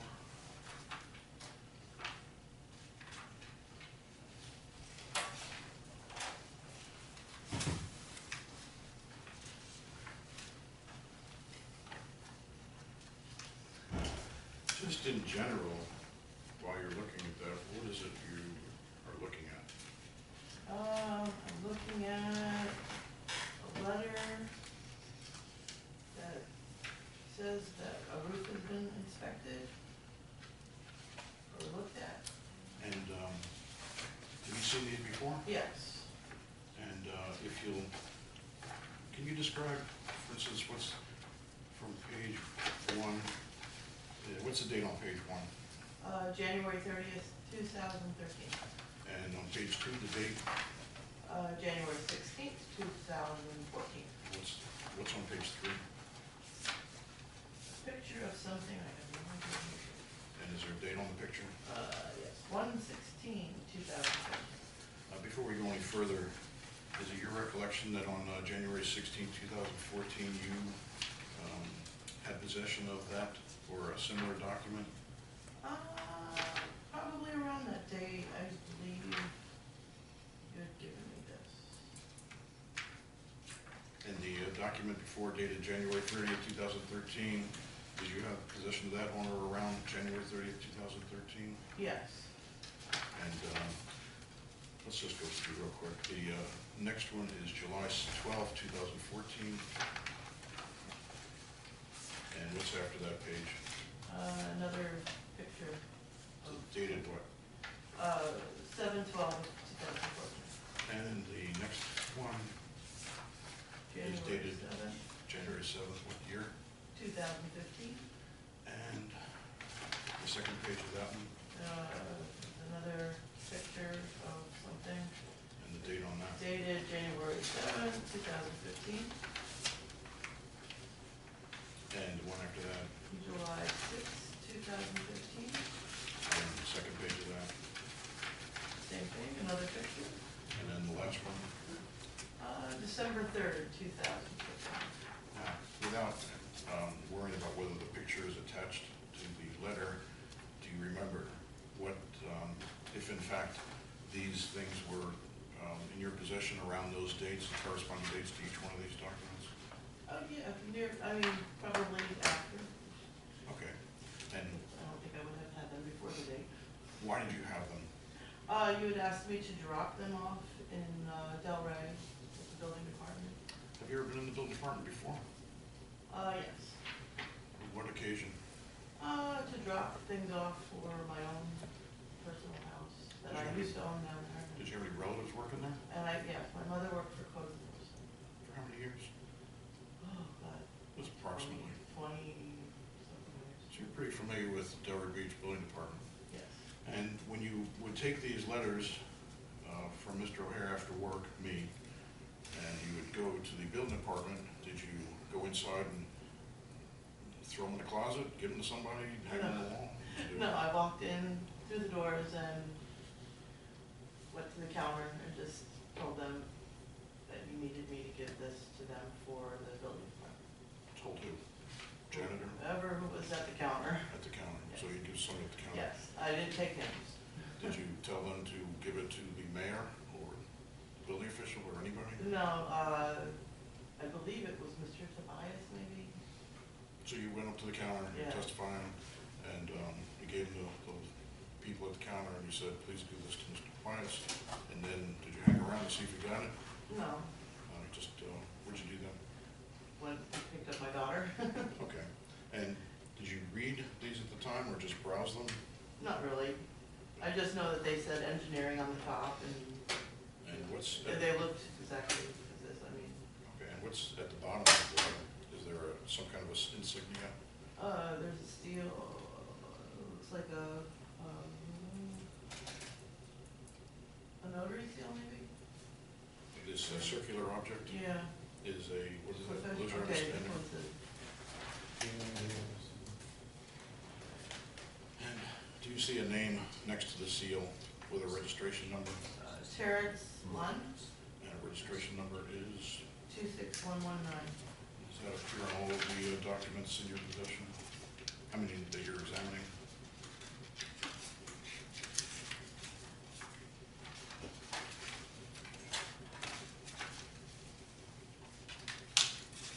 Yes, it appears they are on. So you're saying that you can testify here that looking at these documents, these look substantially like what you may have had in your possession delivered to the building department in the care of Mr. Tobias? Yes. We're done. I'm done with you, but sit for Mr. Randolph, please. Okay. Okay, what did you want to do with this proposed exhibit? Oh, I'm sorry. Okay. Oh, this is R34. It's already been entered? Oh, all right. Yeah. I haven't seen him. Let's see, I don't think it has been in there. No, it has, Where the heck did I get R34? I gave you Can the we number enter? of it when you started to talk about it. I'm sorry. I gave you this number when you started to talk about it. Oh, okay. Could you please enter this into the exhibits? Sorry if I'm not doing this right. No, I'm not saying that. Okay. So far, she's testified that she recognized it and she delivered it. Yes. Okay, she hasn't testified anything as to the truth of, or validity of any of the items set forth in the letter. Oh, So you are proposing it only for the purpose that she recognized it and it was delivered? yes, if you'll allow me, I'll clean that up with a few questions. Okay, if you can. Okay. Are you an engineer? Know anything about roofing? No. No. But you know that you testified that you delivered this to Mr. Tobias, care of his staff? Yes. Yeah. And, but as far as the validity of what the engineer writes in here about cap sheets or repairs to valleys or any of that stuff, you're a sculptor, right? Right. Right, so, Couldn't tell you anything about a roof, okay. except that it covers your head. Okay, for the limited purposes of she recognized it and she delivered it, do you have any objection? No. Thank you. I'm done. Okay?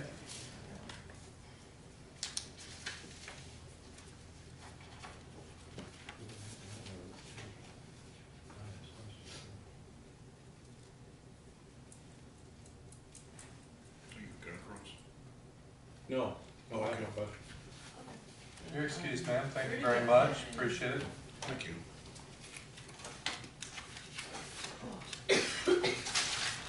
Mr. Malivi, please.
Sir, what's your name? John James Malavy, Where do you live? 1121 Northwest 11th Street, or Lake Drive, sorry. And how are you employed? Self-employed, In what capacity? roofing contractor. Thank you, sir. Thank you for coming, John, taking time away from your business. I appreciate that. You do a lot of work in Gulfstream? I mean, Roof Tech does? I'm sorry, your company's name is Roof Tech? Roof Tech Corporation. And Roof Tech does a lot of work in Gulfstream? Yes, fair enough. Would you consider yourself to be one of the better roofers in Gulfstream? Yes. Yeah, I do too. You've worked on the town hall here in the police department? That's correct. Okay. I'm going to show you an exhibit. It's called 22. It includes documents that have been testified to that were taken off the town's website. Could you please take a look at them?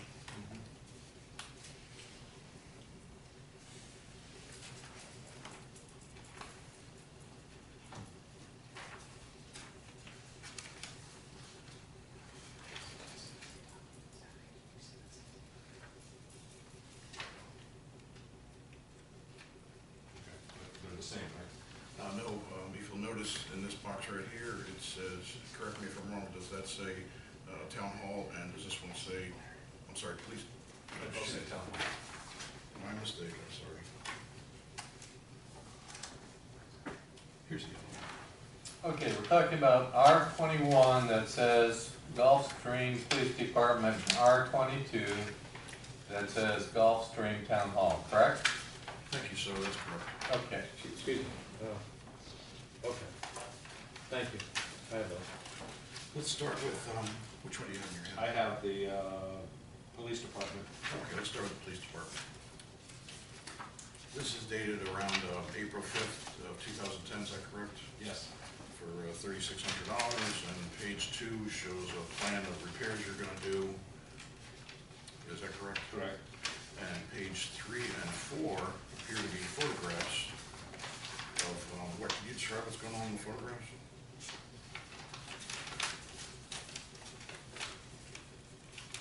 It looks like the photograph depicts decayed wood as a result of a roof leak, and then the method of repair, replacement of decayed wood. Okay, would you say it's safe to say that the photographs show that you've replaced the plywood sheathing down to the rafters, and then replaced the sheathing, put in tar paper, new valley flashing, and installed the tiles back on the roof? Yes. Okay, why would you take pictures like this? Well, when we're doing roof repair, if we come across decayed wood, we do it for our records. The client can't see the roof surface, so if they questioned us, did we really put wood in, we have proof that we replaced decayed wood. Okay, what's the last page? Can you describe that? Sure.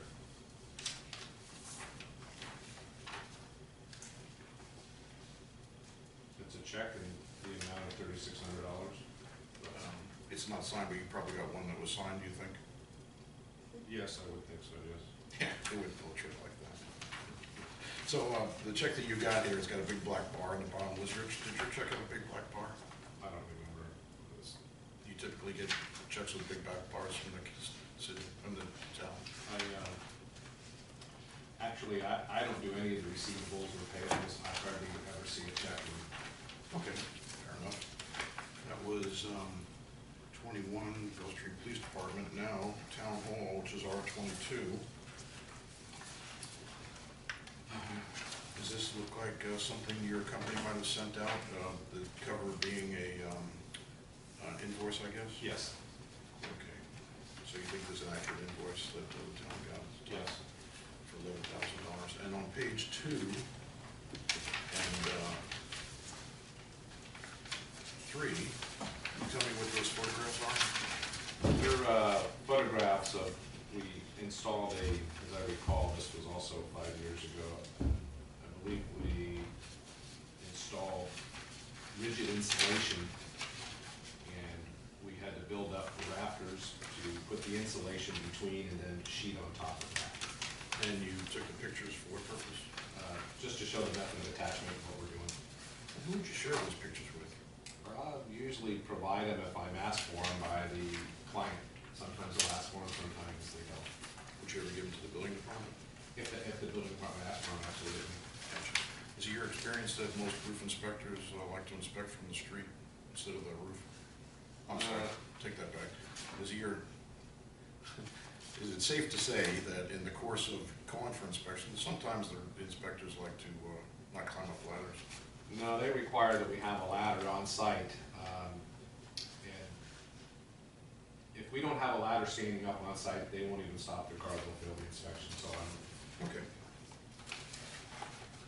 Now, ask you to look at this document.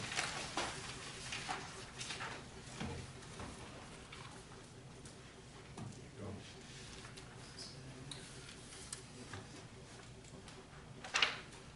And I'd Thank like to, Before we go on to this document, would you like to admit R21 and R22, please?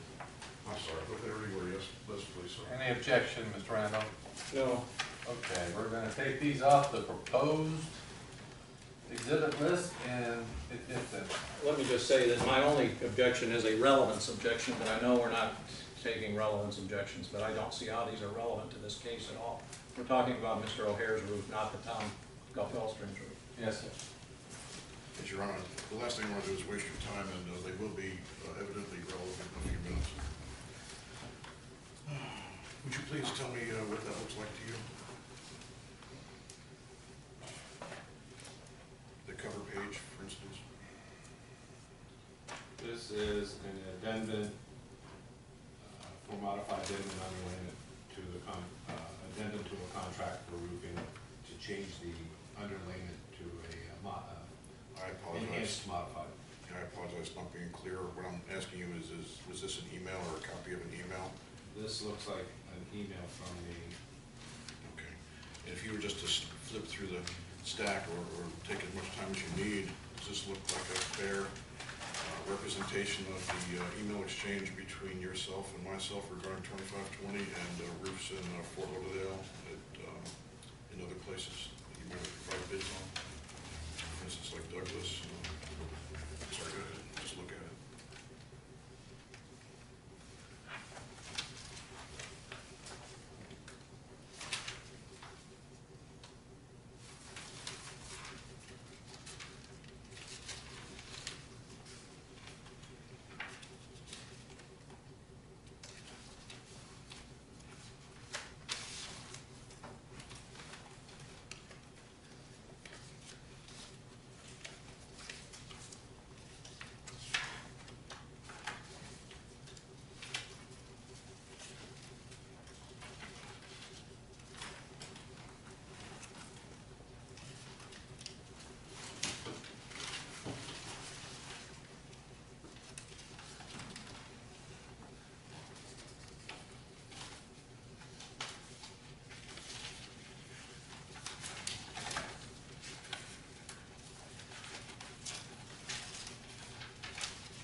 All right, take your time, sir.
Yeah, these are all emails from, looks like between you and I.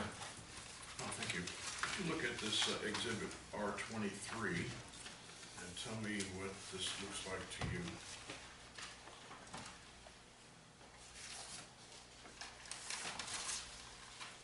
This is a building permit for roofing. Is it a renewal or a actual permit? Let's see.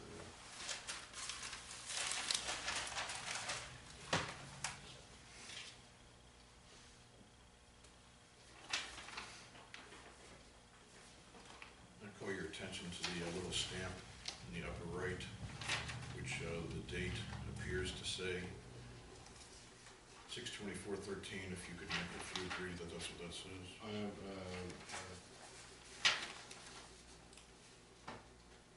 Yeah, 6/24/13, and then there's a receipt on the second page for 6/21. The receipt is for $100, is that correct? Yeah. Is that typical a renewal fee for a permit? It could be, that's probably, I'm gonna assume that's what it is. Certainly not the permit fee, it would be more. Yeah. I'm just looking on here to see if it says renewal somewhere on here, I'm just not seeing it, but I know the job started in 2011, so. Right, if you look at the bottom portion of the first page, it says grand total $756.20, would you assume that would be the permit fee? Yes. Okay, and this is a fee for something else, and it says, geez, I don't know what it says. I'm sorry, it corresponds to the date stamp on the front page, does it not, with $100 for renewal? Say that again, please. The receipt on the second page has a date of 6/21/13, does it not? Yes. And on the first page, it's stamped 6/24/13, which means for the same amount, $100. So would you assume that this renewal took place a few days after payment was received? I suppose, I just don't know if it's a renewal fee. I'm looking at the $200 fee, no final inspection, $200, amount paid $100. So I'm not sure if this is a renewal fee or a re-inspection fee, I really don't know. Okay.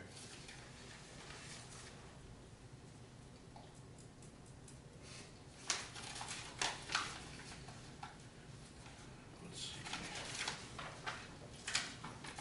I would like to have you examine this document. Mr. O'Hare, before we go any further, this large compilation of emails, what do you want to do with this? We're almost there. Okay. Just jump around a little bit to keep the witness off his toes. I'd like to This, answer the, I'm sorry. Did you want me to tell you what this is? Do you want to, it's better have him testify first, or Well, see if there's an objection to the. We can mark it as R36, and then we'll see what he has to say. Okay, yes, would you please tell me what that looks like to you? This is an engineer's inspection of the, it's probably the second of a phase of inspections, and it was performed by a local engineer, sometimes in lieu of the county making the inspection. I don't know how far back it goes, but the Palm Beach County will allow you to do your own inspections, and then at the end of the job, you provide an affidavit that you did your inspections according to the standards of the Florida Building Code. Sure. However, sometimes we will employ an engineer because we're just more comfortable with having an engineer do the inspections. So we do that just to, we feel it's a little better than an affidavit to actually have an engineer perform the inspection for us. Would you consider that a certified engineer, I'm assuming structural engineer, Yes. is, if not more qualified, equally qualified to a roofing inspector? I would consider that, yeah. Yeah. In the hierarchy of inspectors between electrical, plumbing, et cetera, would you consider roofing inspectors to be basically at the bottom of that pile? I should, I strike that. Let's go on. This particular work was inspected on August 25th, 2012, is that correct? Yes. Okay. Do you recall that that was a Saturday when the building department was closed anyway, and that there was a storm event coming? Yeah, we had a storm coming, and if we would have waited until Monday, the storm would have come and passed. So what we wanted to do is get the inspector out there on a Saturday to do the in-progress of the hot mopping to make the roof watertight. Right. And we couldn't expect the county inspector to be available on a weekend. And this is from an engineer named Stephen W. Warder. Correct. Has he done, is this the first time you ever used him? No, I've used him for several years. Okay, so you knew Mr. Warder. And is this addressed to the building official?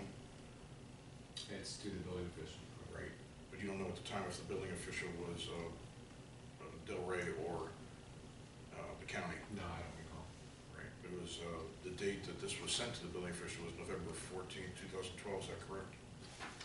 Yes. Okay. What else do we got here?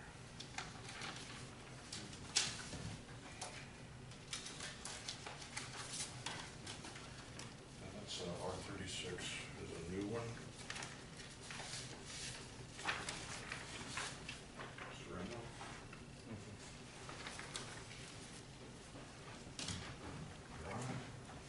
Okay, so this, would you please describe, I'm sorry, I forgot to give a procedure. Do we need to enter this in exhibit first before he talks about it? We can mark it as R37, sir. Would you describe what you're looking at on page 1? Yeah, the perimeter edge metal needs, when it's installed, needs to be nailed at a specific, each nail has to be a specific distance apart. And after we had this metal installed, we had the engineer come out and do the inspection that it was nailed off properly, so that we could proceed to the next phase of the job. And this was by Mr. Steve Warder again? That's correct. And it was dated July 20th, is that correct? That's correct. And it was addressed to the building official regarding roof metal inspection, is that what it says? Yes. And it's for 2520 Avenue OSLA from Roof Tech Incorporation being the contractor. Okay, so this is building activity. Would you agree this represents documentation that building activity was taking place on July 20th, 2013? Yes. Okay, and it was done according to Mr. Warder to the FBC, which I imagine means Florida Building Code 2010? Correct. Okay. And page 2 of this, you might not have seen this before, but would you say that that's reasonably what an invoice for Mr. Warder might look like? Yes. And page 3, does that look like what a payment to Mr. Warder might look like? Well, that's the invoice, and it looks like, I'm sorry, the check portion. yes. So, you're testifying that on July 20th, 2013, this work was done by your company, and Mr. Warder signed off on it, and then this was sent to the building department. Well, I don't know at the time if it was sent to the building department. What we typically do is we hold on to this, we put it in the permanent package, and when we call for our final inspection, then the building department would pick it up. Right. So I couldn't say that it went to the building department. It's made out for the building department, to the building department, but if they actually received it at this particular time, I kind of doubt it, because it probably went into the permanent package. Right. I don't want to ask you for a legal conclusion, however, what I think you're testifying to is that the inspection was done by a qualified person who has done inspections in lieu of a building inspector for you in the past, and that the memorialization of that inspection was held in your custody before turning over to them at some future date, but it was still done, the inspection was still done, it just happened to be in your custody. Correct. Fair enough. Okay. Now, that last one was July 20, 2013. If we can get to the emails Mr. Greenberg is interested in, can you please turn to October 27, 2011, which is about a quarter inch into the pile. October what? 27. 27. 9:46 Are these numerically? Because I'm at Yeah, 26. they are. Okay. Yeah, 3 o'clock this morning, they were Yes. in there. Yeah, I'm at October 22nd, an email to me from 27. Yeah. October 27th? 27. Yeah, October 27th. Okay. Thursday the 27th. And would you agree this says, John, I am concerned for the load-bearing capacity of the roof. The tile that is taken off the roof was thin clay barrel-shaped tile. I weighed a piece and I calculated it weighs about 450 pounds per square. Well, first of all, what's a square? 100 square feet. Like a 10 by 10? Okay, and that's typical on a roof lingo. Okay. Even at that weight, it appears the roof frame was showing signs of fatigue. The concrete tile I want to install is 1,200 pounds per square foot. Is that typically your experience that a concrete roof tile through and through, thick wood, that's typical in Gulfstream weighs about 1,000 or more pounds a square per manufacturer's specification? I'm not sure. I would say the tiles are on the average about 8 pounds per tile. 800 pounds? 8 pounds per tile. Oh, per tile, and And then you in got this what? case, it would be 120. So we're getting close. But the tiles have a 30%, well, the overlap depends on the preference of the. Well, that's the coverage. You Oh. would have about 120 tile per square with the Bermuda tile. So 120 times 8 is Let's say we're getting about close. 1,000 pounds. Yeah. Okay. Could you turn a few more pages in to January 20th, 2012? I'm there. And the last line says, I have the engineer's letter that Gulfstream requires for the metal roof. I'm not on that one. I'm sorry, 4:37 PM. 437.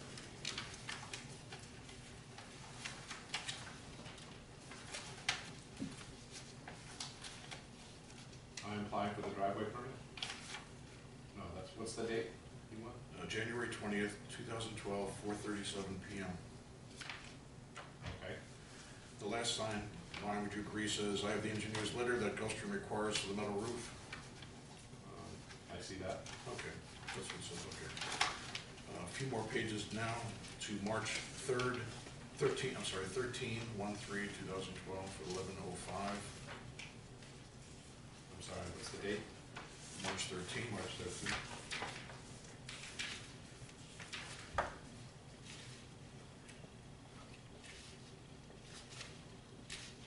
I'm there. The second line says, based on the advice of my neighbor Peter, whose roof you just completed, I am appealing Mr. Thrash's decision to the commission. Do you recall Mr. Peter Bennett of the house across the street? Yes. And do you recall putting on a white slurry-coated roof tile? I don't recall, but it wouldn't surprise me. Okay.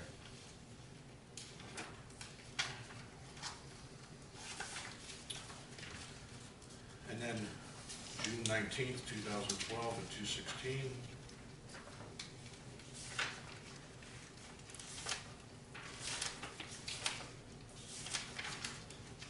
2:16 PM? Yes. Okay.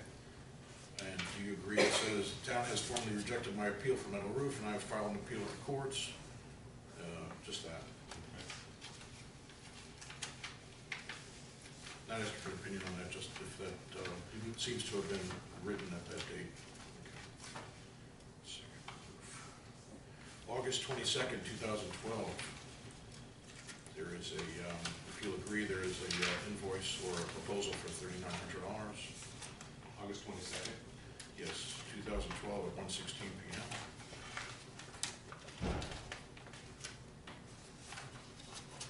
We're almost done. It looks like they got August 6th. I'm looking for the August 22nd. I'm sorry.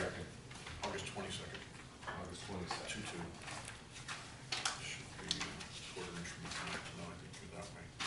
This is 2012. 2012. Oh, okay. I'm sorry, I should have tagged them for you.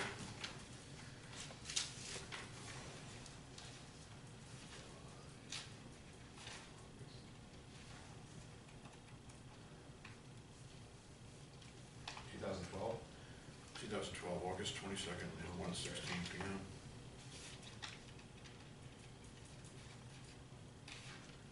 Okay. Is this an email from you to me? Yes. And is it an invoice or a proposal for $3,900 Yes. to basically hot mop and do everything you need to put another waterproof barrier on the roof? Yeah, it's a temporary water barrier. Right, because the roof, would you agree the roof had deteriorated to the point where it needed to keep the house dry, and this was the best way to do it? It was getting there, yes. Yeah, okay. We're almost through. July 17th, 2013.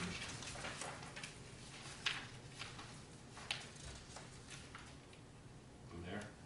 And this is from me to you, correct? Yes. And I appear to write, John, could you ask the engineer who last inspected the hot mop in progress to also certify the metal edge he saw you install on the flat roof on Monday? This way I can show the building official that work is indeed progressing on this roof. I will pay the engineer for this inspection just like last time. Yes, that's what That it was says. July 17, 2013. Okay, the next page is July 18th, 7:25. John, thanks. I do not want any work done on this roof that has not been inspected or made official in regard to the building department. Mhm. Okay. And lastly, on August 6, 2013, just a couple pages from the end. I got it. Yeah, John, can you get the engineer's letter over to the building department for me? Oh, I'm sorry, there is one more page. I'm sorry, is that what that says? Yes. All right, and the last page, do you agree that on September 5th, 2013, this says that I wrote you? I called Delray Building Department, the girl there confirmed that the computer system does not allow them to enter the same, I'm sorry, strike that. There's no need to go into that one. Let's see. Give me just a second, please, I want to collect my thoughts. Oh, I got one more.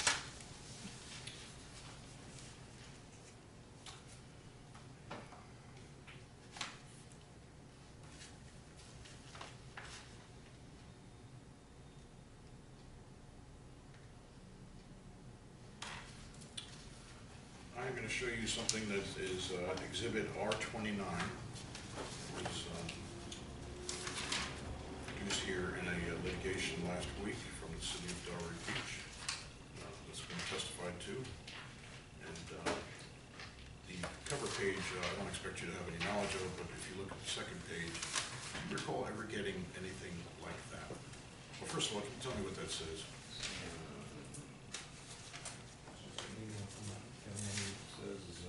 Dear Ms. Marie, for our conversation July 3rd regarding the above permit, this permit is not eligible for renewal. Too much time has passed, and new applications supporting documents will need to be submitted for the re-roof. Okay. Did you ever get that? July 3rd, 2013? I don't recall. Okay. I didn't get it either. And if you had gotten it, obviously, would you agree with me that if you got a letter like that on July 3rd, 2013, you would not have sent an engineer out to look at work done on July 20th, 2013? So you certainly wouldn't do work on a roof that you didn't have a permit for.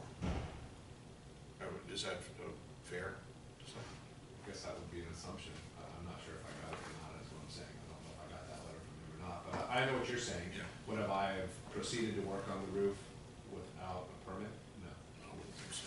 No, 'cause like we said before, in the hierarchy of roofers in Gulfstream, I think you're up there. I mean, you've done Mr. Ganger's roof, City Hall, Police Department, you're beyond reproach when it comes to roofing.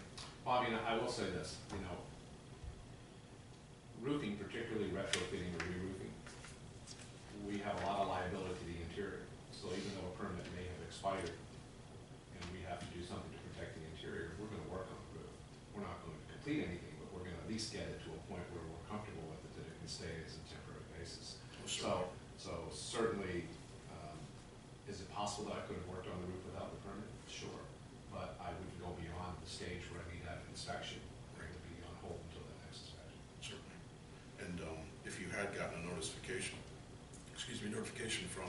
the city is saying this roof is expired, you wouldn't have kept that a secret from the owner. Oh, No, you would have told me that, hey, better go take care of this, right? Yeah, it seems reasonable. Sorry, just a second. You know what, I'll just got one more thing for you, but, Mr. Magistrate, do you mind if I take a 5-minute break? Okay, well, we're almost ready for a lunch break. Do you really need to take a 5-minute break right now? I don't want to pee my pants, buddy. Well, then I guess we should. Okay, thank you. I'm sorry, just Sure, 5 minutes, go ahead. and we'll wrap this up real quick. Let's see. You don't mind standing and talking more. No, absolutely.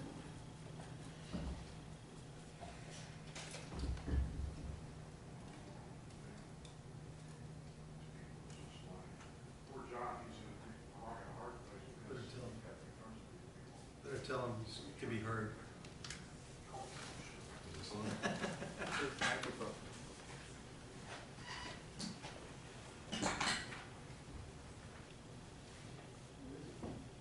Might be in the bathroom.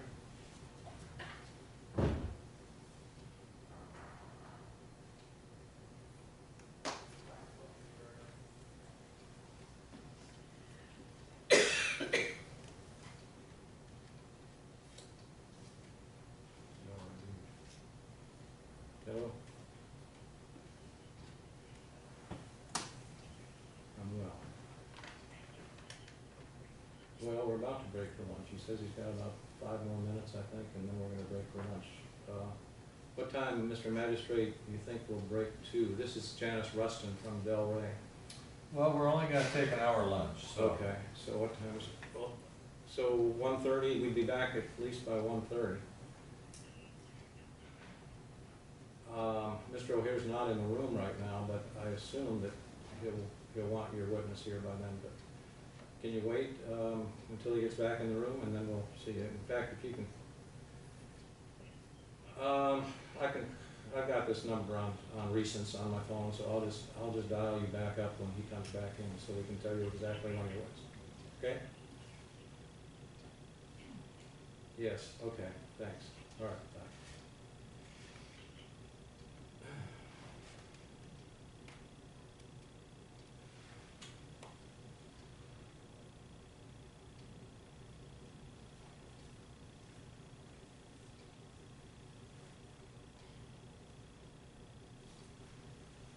You know, I'm gonna have some questions.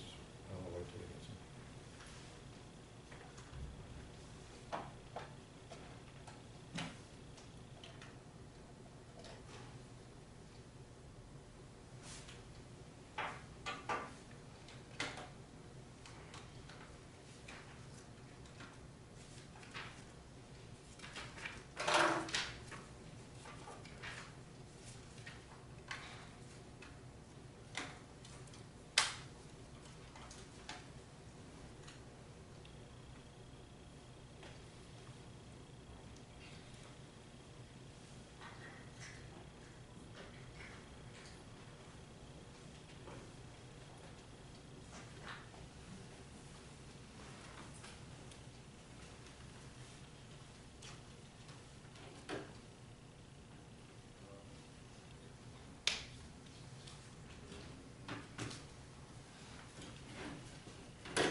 standing right out there, hooking himself back up.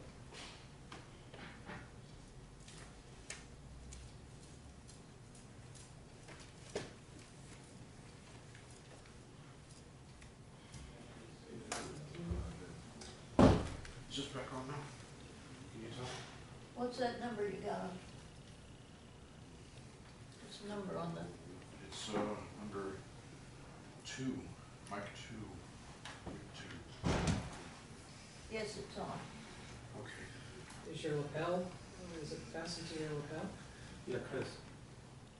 He's fastened to his lapel, it's hanging down. It's hanging down. What is it? Thank you. What's going on with this? That's all No, right. it was actually hanging down. There's a number in the window, is there not? Yeah, Mine too. I know, it's, Oh, number 4 yeah, in the window. it's on. Okay. Thank you for your indulgence. And glad I remembered to turn it off. I saw a YouTube video about that once.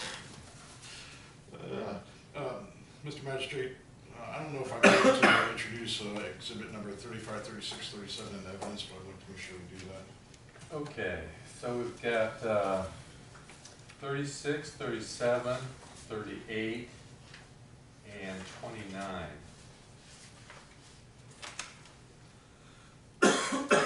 So those were. Did you say that there's another one that I missed? I thought 35, 36, and 37. Let me ask my esteemed counsel. You get them all? Okay. Mr. Randolph, any objections to these exhibits? No. All right, We They're had admitted. 29 as proposed, are we putting that? now we're putting it in. All There right. was a, 29 was it was an email, and attached is a letter from Roof Tech from Steve Tobias to Roof Tech regarding a conversation on July 3rd. okay. Okay, we all square on all these now? I guess the answer is yes. I don't know. All right, sir. Oh, thank you for your testimony. I look forward to finishing this roof with you, and I have no more questions. Okay, before he leaves, now, we still have a series of exhibits that you proposed that have not gone into evidence yet. They are R31, 32, A, B, and C, and I think D, and R34. And so my question to you is whether this witness is supposed to be talking to these exhibits.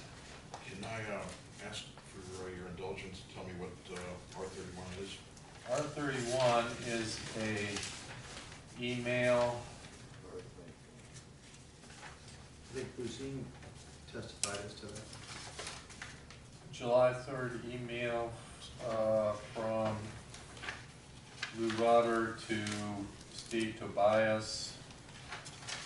Oh, that's the Chris Brucine email regarding public records? Yes, Chris, can you please have copies made of these documents?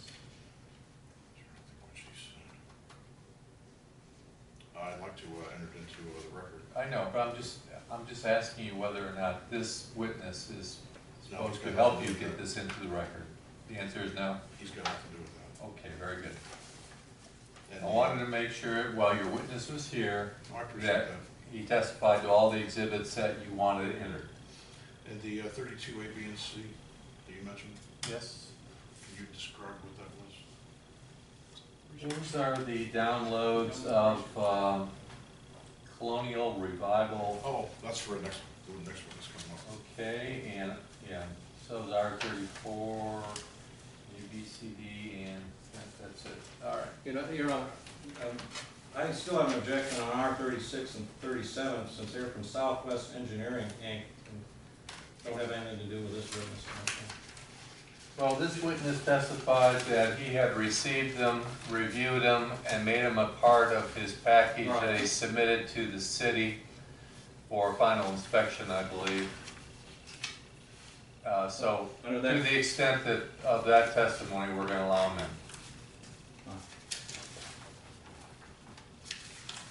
in. Mr. O'Hare, during the break, I received a call from the city attorney for Delray asking when their building officials would come. I know we're about to take a break, perhaps after my cross or before my cross, I don't know. And the question is, can they come in after our break and can he testify then? That was scheduled for 1 o'clock. I think we said he'd come back after 1 o'clock. Yeah, we could do him next. Okay, I'll call her. Well, let's see. Now I have some, maybe 15 minutes across. Can we do that now or when we come back? No? Okay. So, You go ahead and make that call. okay. Mr. O'Hare, I have R23. I'm not sure R23 has been admitted into the record yet either. And that's the City of Delray Beach document. This gentleman testified to whether it was a renewal fee or whether it was a fee for an inspection. So, Mr. I will be introducing this again with next witness if you want to wait. Okay. Janice, question please? And may I ask, Hey. just for Go Mr. ahead. Levy's convenience, 1:30. that we finish up with him We're and gonna let have him some go? cross and then a break. Yeah, for he's lunch. gonna cross Pamela. So I know, we'll take him I'm first when he gets back. Okay. Let's try to push the wall. 1:30. Oh, sure. There's a couple witnesses.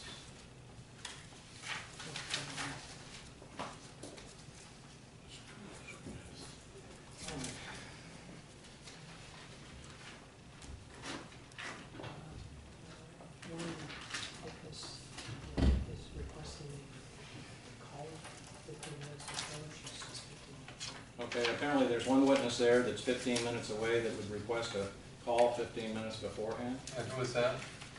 Frida DeFosse. Any objection to that, Mr. O'Hare? I'm sorry, I wasn't listening. You have a witness here that would like to be called 15 minutes before she testifies. That's Frida DeFosse.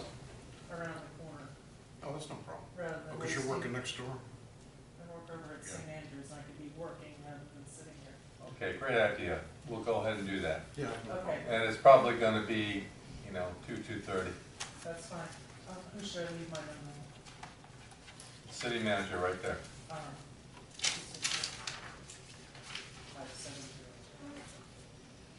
Thank you.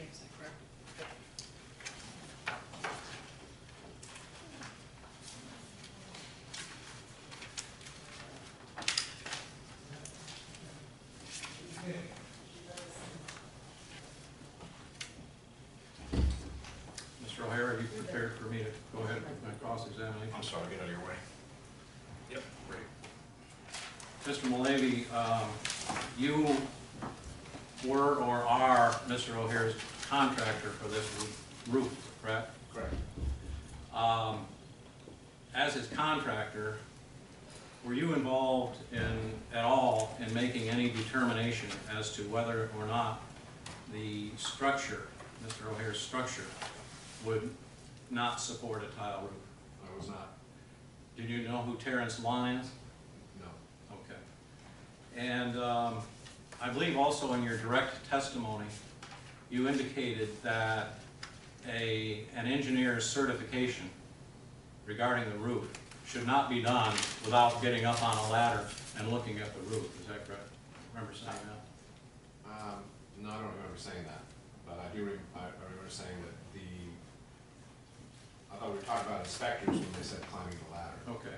What about an inspector that looks at a roof and gives an engineering certification that the roof will not support, that the structure will not support a tile roof?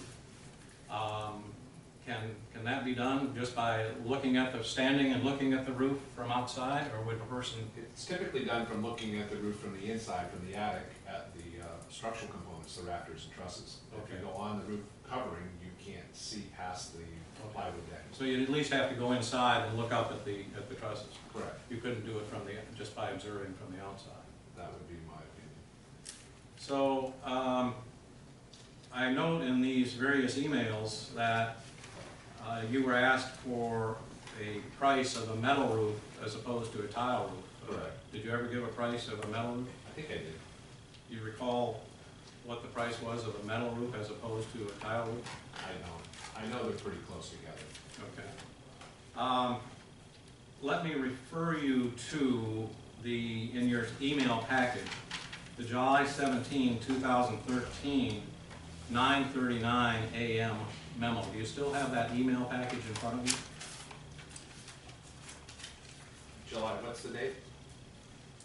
It's July 17, 2013 at 9:39 a.m.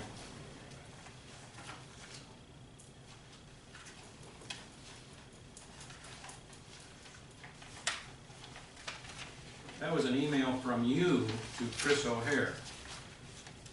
July 17, 9:39? Yes. Okay. That was from you to Chris O'Hare, in which you advised him of the inspection history to date. Okay, yes. You did that on July 17, 2013. Would you read the inspection history to date, those three things? 9/6/11 sheathing and renail, 4/26/12 tin tag, and 11/30/11 in progress. That's the flat roof. FD indicates flat roof. All right. So you didn't have any information relating to any inspections after that date? Those were just the dates of the inspections that we had done. All right. But you didn't have any information relating to inspections after that date? No. All right. And you stated that based on that history, you don't know what type of inspection to call for.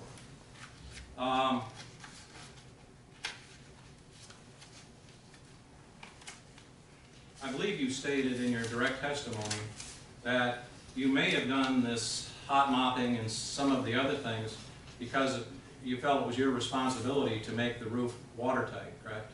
Well, there's two portions of hot mopping. There's the flat roof and the sloped roof. Right. The flat roof is hot mopped to completion. The sloped roof hot mopping we did was a temporary water barrier. Okay.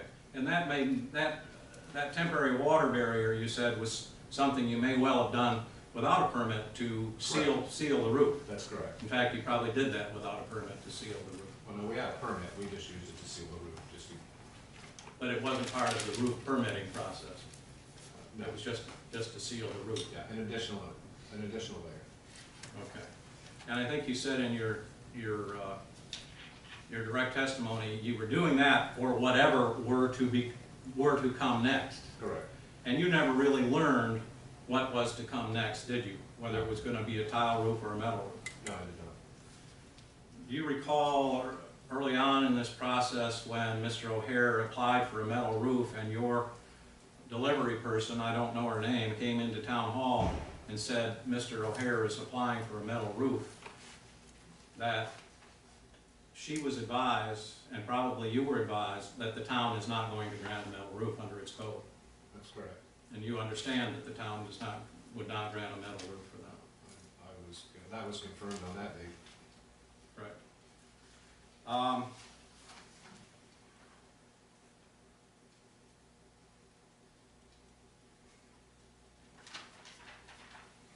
Were you involved in removing the previous material on Mr. O'Hare's roof, the previous roof tile? Yes. And do you recall, as you sit here today, what kind of roof tile was removed? I believe it was a Spanish roof tile, a roll roof tile. And would that have been a Spanish barrel tile roof? No, I don't think it was barrel tile. I think it was Spanish S. And would that have been a concrete tile? Clay. Clay tile. I have to be honest with you, I don't remember exactly what tile I took off of there. I know it was a Spanish style, and I don't know if it was Spanish. If I had a photo of it, I could ID it right now, but it was either Spanish S clay or Spanish S cement. Okay. And I'm sure I can find that in my records as well, but I just don't. Well, if I can take a moment with you. I want to show you a copy of an application to the city of Delray Beach for a re-roofing, and which asks for a terracotta barrel tile roof. And ask if you can identify that. I don't know if you've seen that or not.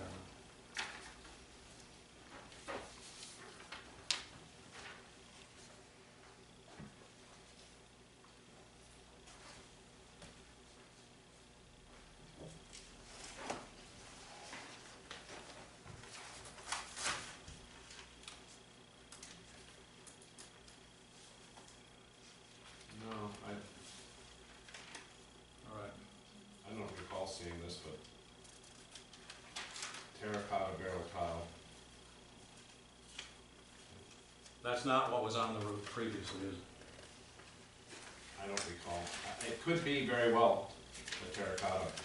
If I saw a picture of it, or if I had known that I could have looked in my records in the file and maybe determined exactly what we took off of it. Well, let me show you. Spanish tile, this is Spanish, this is definitely a Spanish tile. And barrel tile is not the same as Spanish S. Do you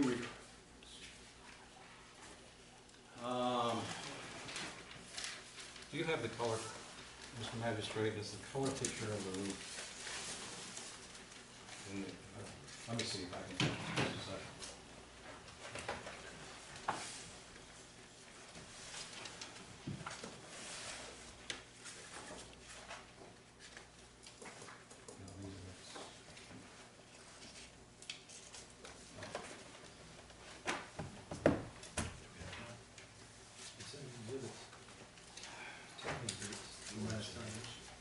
I have a color picture of the roof.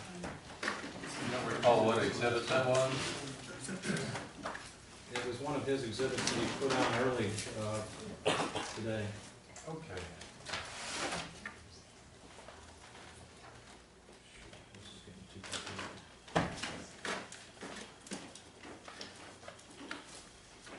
Might have been R33. Oh, that's my picture. That's the one. R13. Oh, sorry.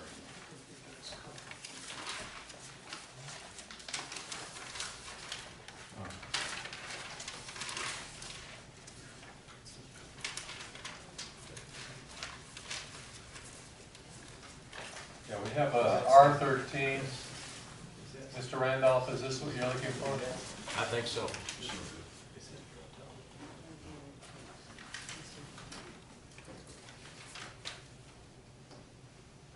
Well, we have two photographs. We have an R33 and an R13, which I believe depict the same house. Does that depict 25?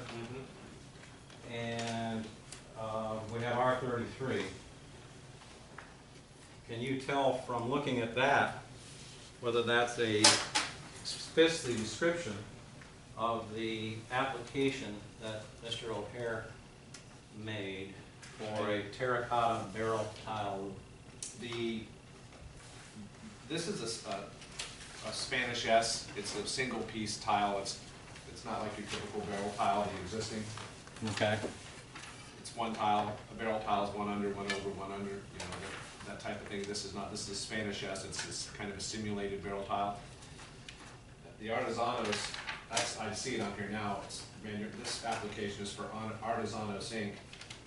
Artesanos makes two types of terracotta tiles. They make the barrel tile and they make the Spanish S. That's a barrel tile. So this is what was brought in and represented as what he wished to put on his roof under that application? It looks to be Artesanos. That's the Artesanos barrel. Okay. So is this the kind of tile that was taken off the roof? No. In fact, I will. Spanish style, but not the same profile. No. Let me show you another type of tile that was represented to me as being a clay tile roof that was more in keeping with what was in that photograph. I would say that's more in keeping with what was in that photograph. This tile, this is also considered a Spanish S, that's a Bella tile, it simulates the barrel tile. All right, so what he applied for was not what was taken off. I would say that's about as close as you're gonna get to what's taken off without having the exact same manufacturer. Okay. I'm gonna want to have these tiles identified. The first tile that was represented as being what Mr. O'Hare most recently applied for is called an Artesanos Inc. tapered mission barrel tile. And I don't know how we would Okay, identify that. we're gonna identify that as town exhibit. I think we're up to 19. Yes. Okay. And give me the name of that tile again. Artesanos Inc. It's Artesanos Inc. and it's called Artesanos World Class Tapered Mission Barrel Tile. It says 2520 AAS.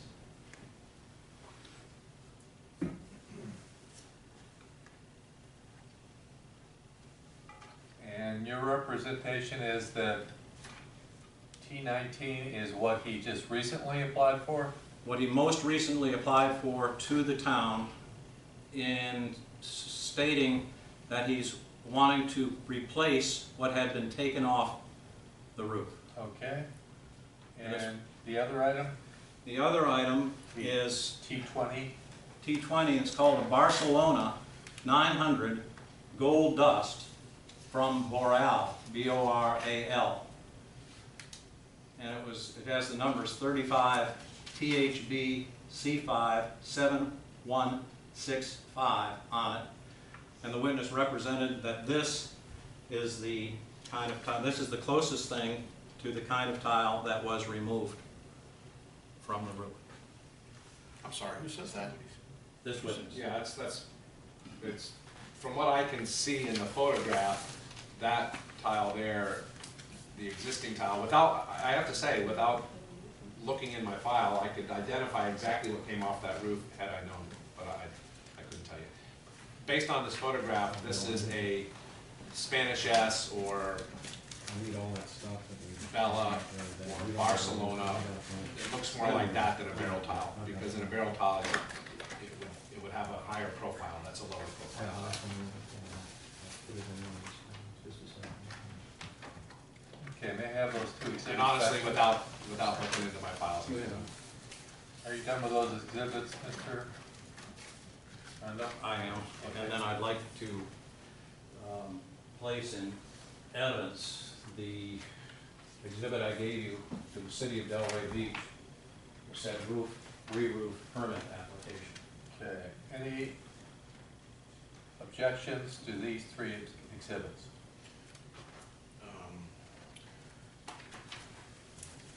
No. Thank you, sir. Now, if I might have 2 minutes to...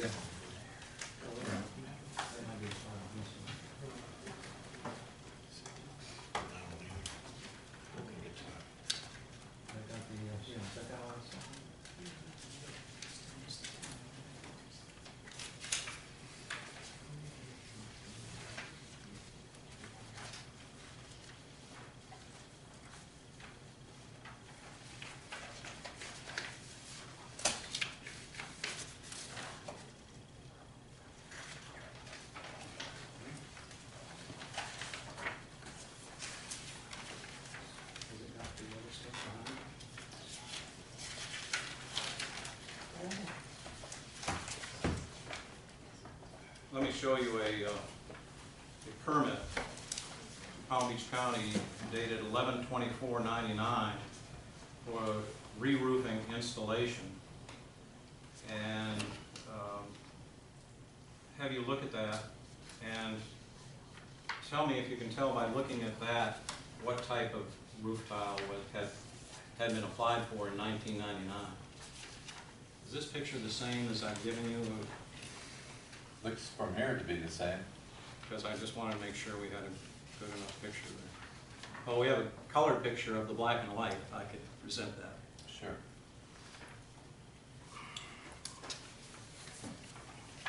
This will be our next exhibit.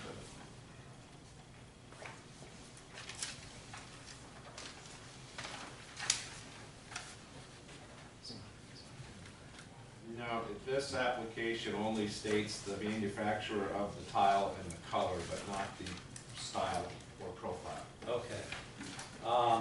Do you recall having a conversation with Mr. Thrasher in regard to the discussion that we're having now?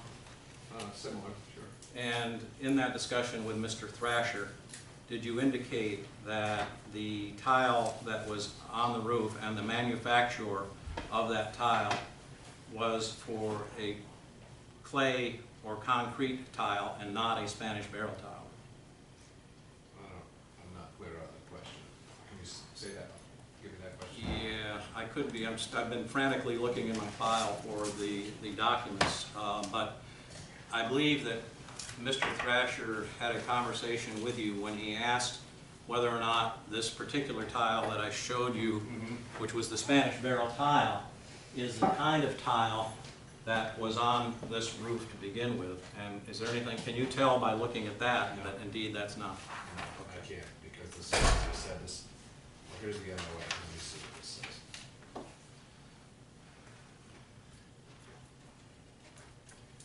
This NOA is for the Hispania, which would be the redder tile right here.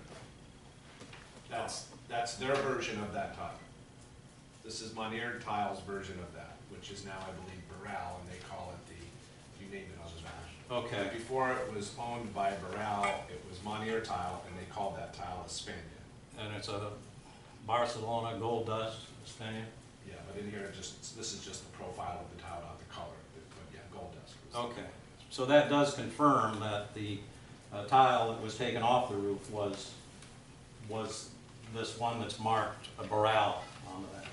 If this is the Objection, application, Your Honor. That's a leap. if this was the application that was submitted to install the roof that we removed, then that would confirm it. Okay, thank you. I would like to introduce this document into evidence as the town's next exhibit. Okay, what do you have there? I'll have to get copies because I've got too many papers here. Anybody have a copy of that? Mr. Ringler? Yeah, I'm looking. Thank you.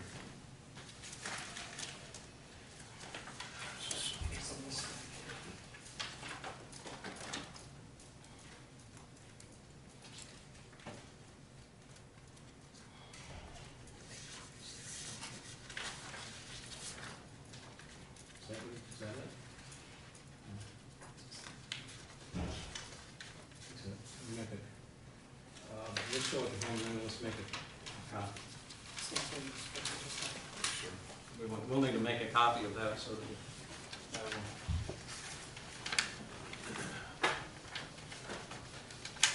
So proposed T22 is a compilation of building permit review receipt,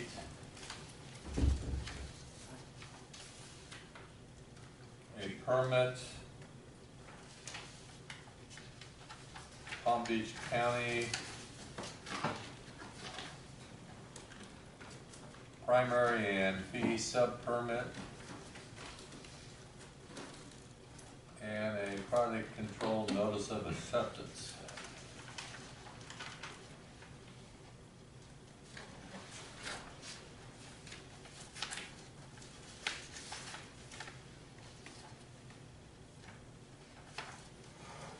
I'm sorry, is it T22? I believe so. Thank you.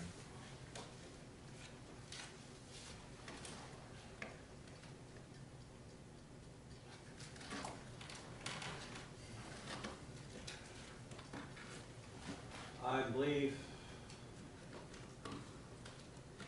unless I can find this document, that's all the questions I'm going to ask. Okay, Bill wants me to find it.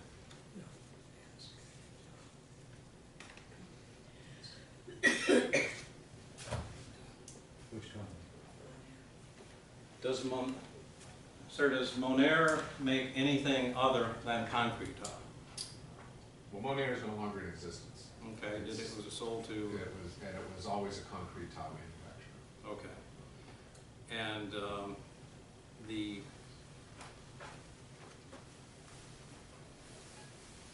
company that is now Boral is now a concrete tile only a concrete tile manufacturer. That's correct. Thank you. That's all the questions I have. Okay, recross, please. Yep. Okay, let me ask quick. You say you have no structural opinion about the projects you rely on engineers to come up with? Correct. Yeah, well, I'm not licensed in any kind of structural or engineering. Yeah, if you saw a house about to fall into the street, you might tell the homeowner, right, it's about to fall, but you're not gonna go and tell somebody what the roof could be, because there's a lot of liability involved, I imagine. Yeah. Structure. We basically rely on the expertise of the plan review when we submit our permits. Sure. And they'll ask for this. And it's been your experience that if, strike that. Structure looked at inside only, so an engineer, in your experience, would typically look at the inside framing to determine the structural viability. They wouldn't do it from the outside. Correct. What happened here, when you've got a town hall, when you've got a tongue and groove finished ceiling, and you start tearing things up from the top, and you take off the sheathing and you say, oh, we got some framing issues here, could you have seen that from the top side? If we have exposed beam ceilings and we remove the decking down to the framing and we see decayed or visually imperfect framing, Right. then we would typically call for an engineer if it's excessive, but in most cases, it doesn't require it. Right. Now, you're a contractor and you probably see life differently than the average homeowner because where someone else might have a knips, they'd be upset about certain things. To you, it's just another day at work.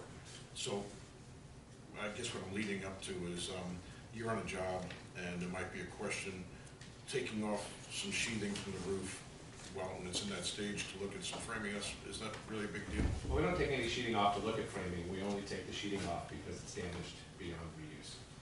I mean, it is a possibility that somebody could go up and say, hey, this is a spongy spot on the roof, let's take this sheathing off and see what's underneath. Absolutely, sure. Okay, so it is possible to do a structural look-see from the top. Inspection history in Delray Beach, I think you commented on one of these exhibits, and boy, I'm a little confused here which one it was.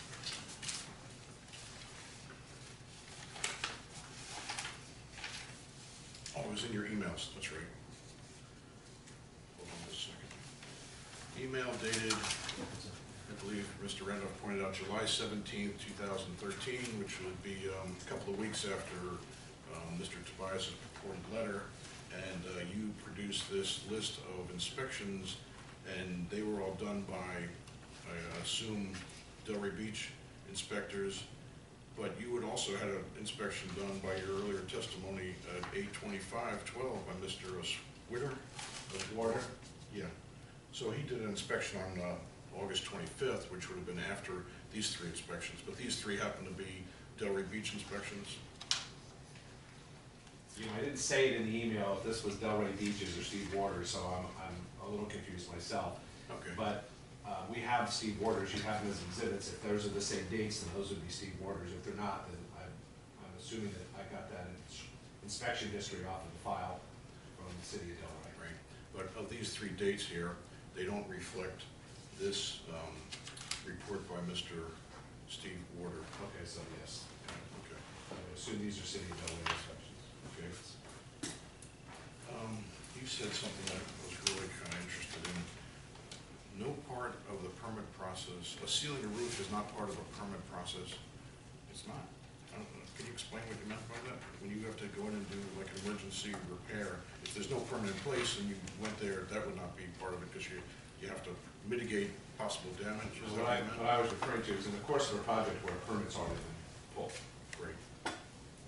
Even if the permit expires and and I have to go out to do something as a temporary basis to keep it watertight because of our liability, Right. we're going to do it. Or we're not gonna proceed to the next phase, where there'll be several required inspections throughout the course of the job. In between those, I can do just about anything I want. I just can't proceed to the next phase. Actually, I could proceed to it and then call for the permit, and call for the inspection, go get the permit, call for the inspection, and be ready for it. I just can't go beyond that, without an engineer or somebody else doing that inspection. So let me just give you a hypothetical that might sound familiar to you. You're working on a roof, you get your inspection for your hot mop, and the plumber's working down below and something catches fire and, you know, there's an issue and maybe part of your hot mop's destroyed, so you have to repair that. But you don't need to get an inspection to do that work, you just, because it's between inspections, you just go ahead and you maintain the work you've done. Is that, I understand that right? Sure, that could happen. I mean, it's more, again, it's liability. We have interiors where, you know, in a re-roof situation, in new construction, I probably wouldn't touch it, but in a re-roofing situation, you're over an existing residence. Sure. So sure, you would close it up and get it watertight. I guess what I'm getting at is, in the course of an active permit, once you've got an inspection for one part of it, that doesn't stop you from maintaining it until you're ready for the next phase. That's correct. Okay, you were asked about the town prohibiting metal roofs. Do you recall telling me, perhaps in an email, that Mr. Thrasher said to you, no metal roofs, period? No, I don't recall. Okay. Do you recall going to a roofing convention or some kind and seeing another roofer and said, who told you, forget about a metal roof in Gulfstream? I don't recall. Okay, let's save that for another option. But is it your understanding that you can't get a metal roof in Gulfstream? Unless it's a commercial building like this, Well, no. townhouse across the street? My understanding is, and this is not just Gulfstream, this is every municipality, even where you have municipalities with restrictions on types of roofs, people will still make an appeal to them. And in some cases, for granted, they move on with the roof system that they normally wouldn't take. So it's my experience, and particularly when I'm on the west side of the Intercoastal and the Gulfstream, it's a little different over there than it is here. And there are different styles and architectural styles over there. And pretty much, what's there is pretty easily, you can go back with that. That just seems to be the norm. If that's what's on there now, we're not changing any architectural style, it usually just moves its way right through. Sure. And if you want to change it, then you simply submit your request to the building department, and sometimes it's granted and sometimes it's not. But that's. So Mr. Softwatt's house across the street from mine that has a shingle roof, you would think that they'd probably put another shingle roof on it. You would think. Yeah. And you wouldn't know until you've submitted your application. Right. And then when they do the review of the application, they'll call us up and say, okay, sorry, we're not gonna allow that, and pick it up and we start over. But your understanding from 2520 roof, no metal roof. What's 2520? I'm sorry, that's my house. Oh, okay. Yes, no. Okay. We're almost done. The permit that Mr. Randolph showed you, exhibit number T22, was dated 11/24/99, was it not? I want to look at it again.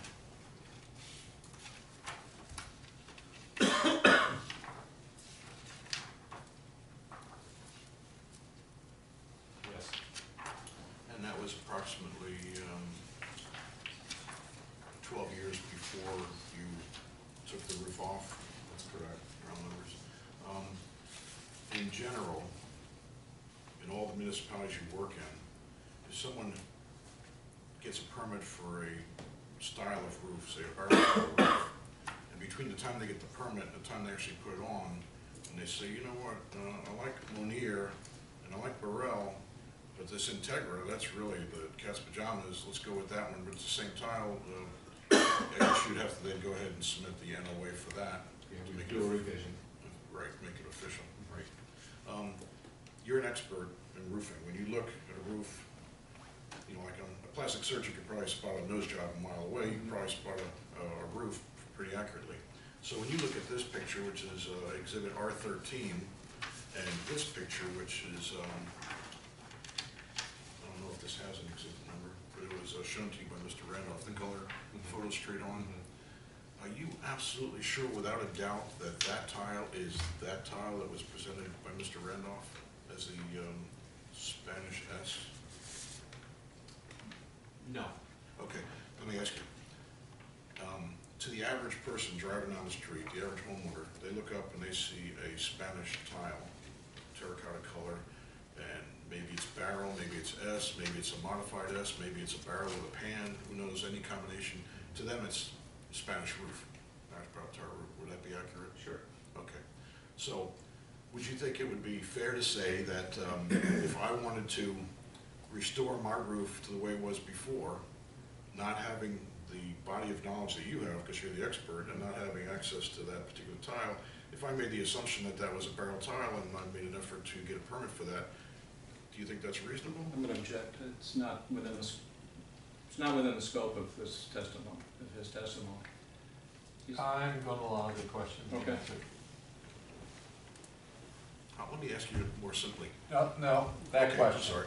Go ahead and answer, if you remember the question. I was following you right up until the objection. Could you just say it again, exactly? If you I'll try to as say close as you exactly, can. because there's no court reporter to read it back, but,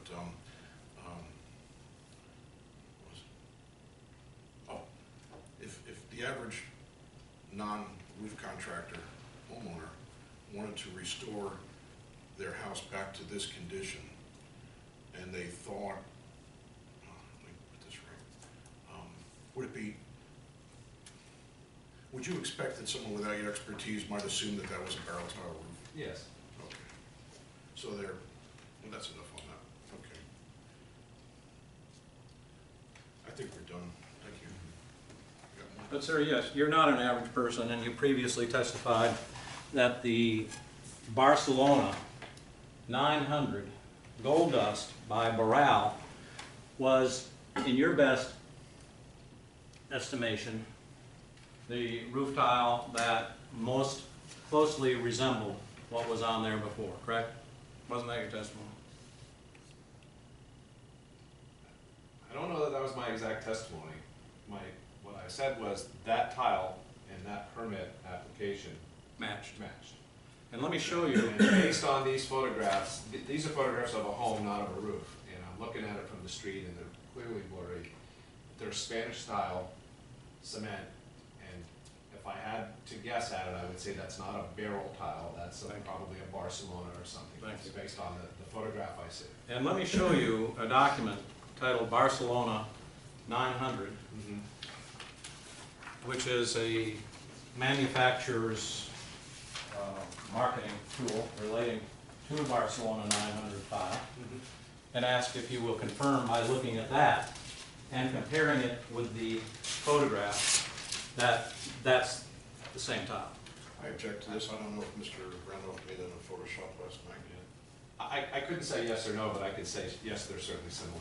Okay, thank you. I'd like to put this Barcelona 900 document into evidence. Okay. T21, which is the re-roof permit's gonna be admitted. T22, which is a composite exhibit of county permits, is admitted. Yeah, again, sir, I object to this being admitted as a document. I don't know where it came from, who made it, And now we're on to T23, and you're objecting because you don't know who made this document or what it represents. so there's no foundation. Okay, the witness just testified as to a certain aspect of the roof. In his opinion, I'm gonna allow it in.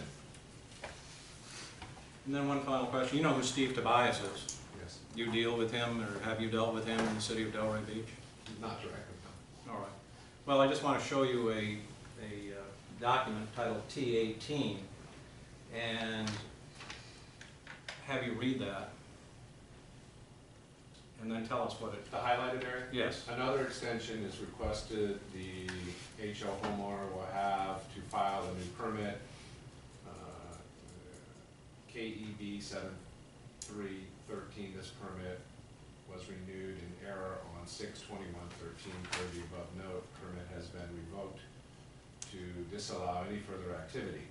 Steve has spoken with the contractor of record and homeowner. They have been notified that due to the, Okay, thank you.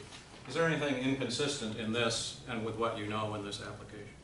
I don't mean. Is this inconsistent with any of your knowledge in regard to the permitting stages of this, of Mr. O'Hare's Well, house? that's the first time I've seen that, so I don't know how to, But would you rely upon what Steve Tobias wrote in that regard? if I had to, I guess I could consider it, but I guess that's the first time I've seen it. I'm not Okay. sure what he's, I know he's saying that the permit was stopped and no further extension. I think that's all he's trying to say, is you just can't go any further. Correct. Okay. And And you're familiar with the Florida Building Code as it relates to work when a permit hasn't been inspected for a period of 180 days, that the permit lapses? Yes. Thank you. No further questions. Mayor Recross? Yes, but it needs to be quick because we're gonna break for lunch in the next 5 minutes. Well, I don't want to keep Mr. Levy here longer than he has to be, so I'll be quick.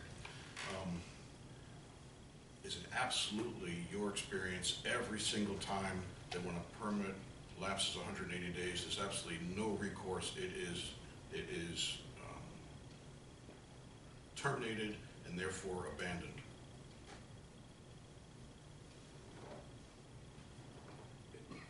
Yes, when the permit So you've lapses, never heard it's of it? done, it's over. Never heard of anyone getting a renewal on a permit?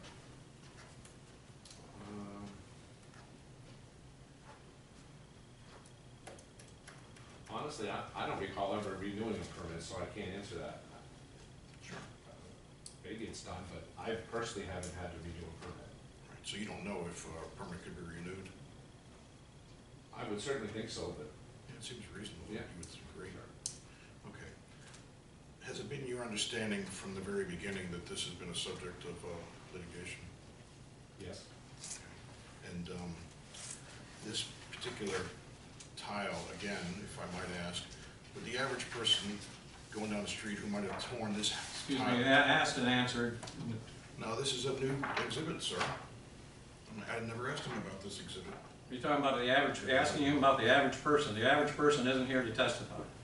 His clients are average people. He deals with them all the time. Why don't you reserve that for argument? Okay, Sir, sir, go ahead and ask your question regarding the exhibit that you objected to because you didn't know any background on it. Are you now removing those objections and are going to use this exhibit as part of your case? I'm still objecting to this. I'm asking him. And then why, okay, finish your question. Is the average person, in your opinion, your particular customers, if they had taken that roof off 4 years ago, would know what the heck they took off if they made an honest, good faith attempt to restore the roof the way it was, and they said barrel tile, and when they meant Spanish or whatever.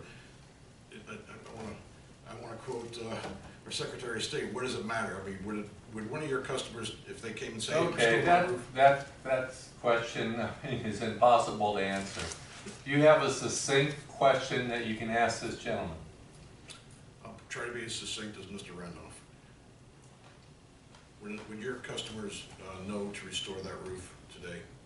Or just would they consider a barrel tile of any kind to be somewhat similar and in the same fate? I would say it's all Spanish architecture tile. All right, no, nothing more. Very good. This witness is excused. We're going to break for lunch. We'll be back here at 5 after 2. I'll ask the deputy to please secure the room so everyone can leave their exhibits out. Thanks, Julie.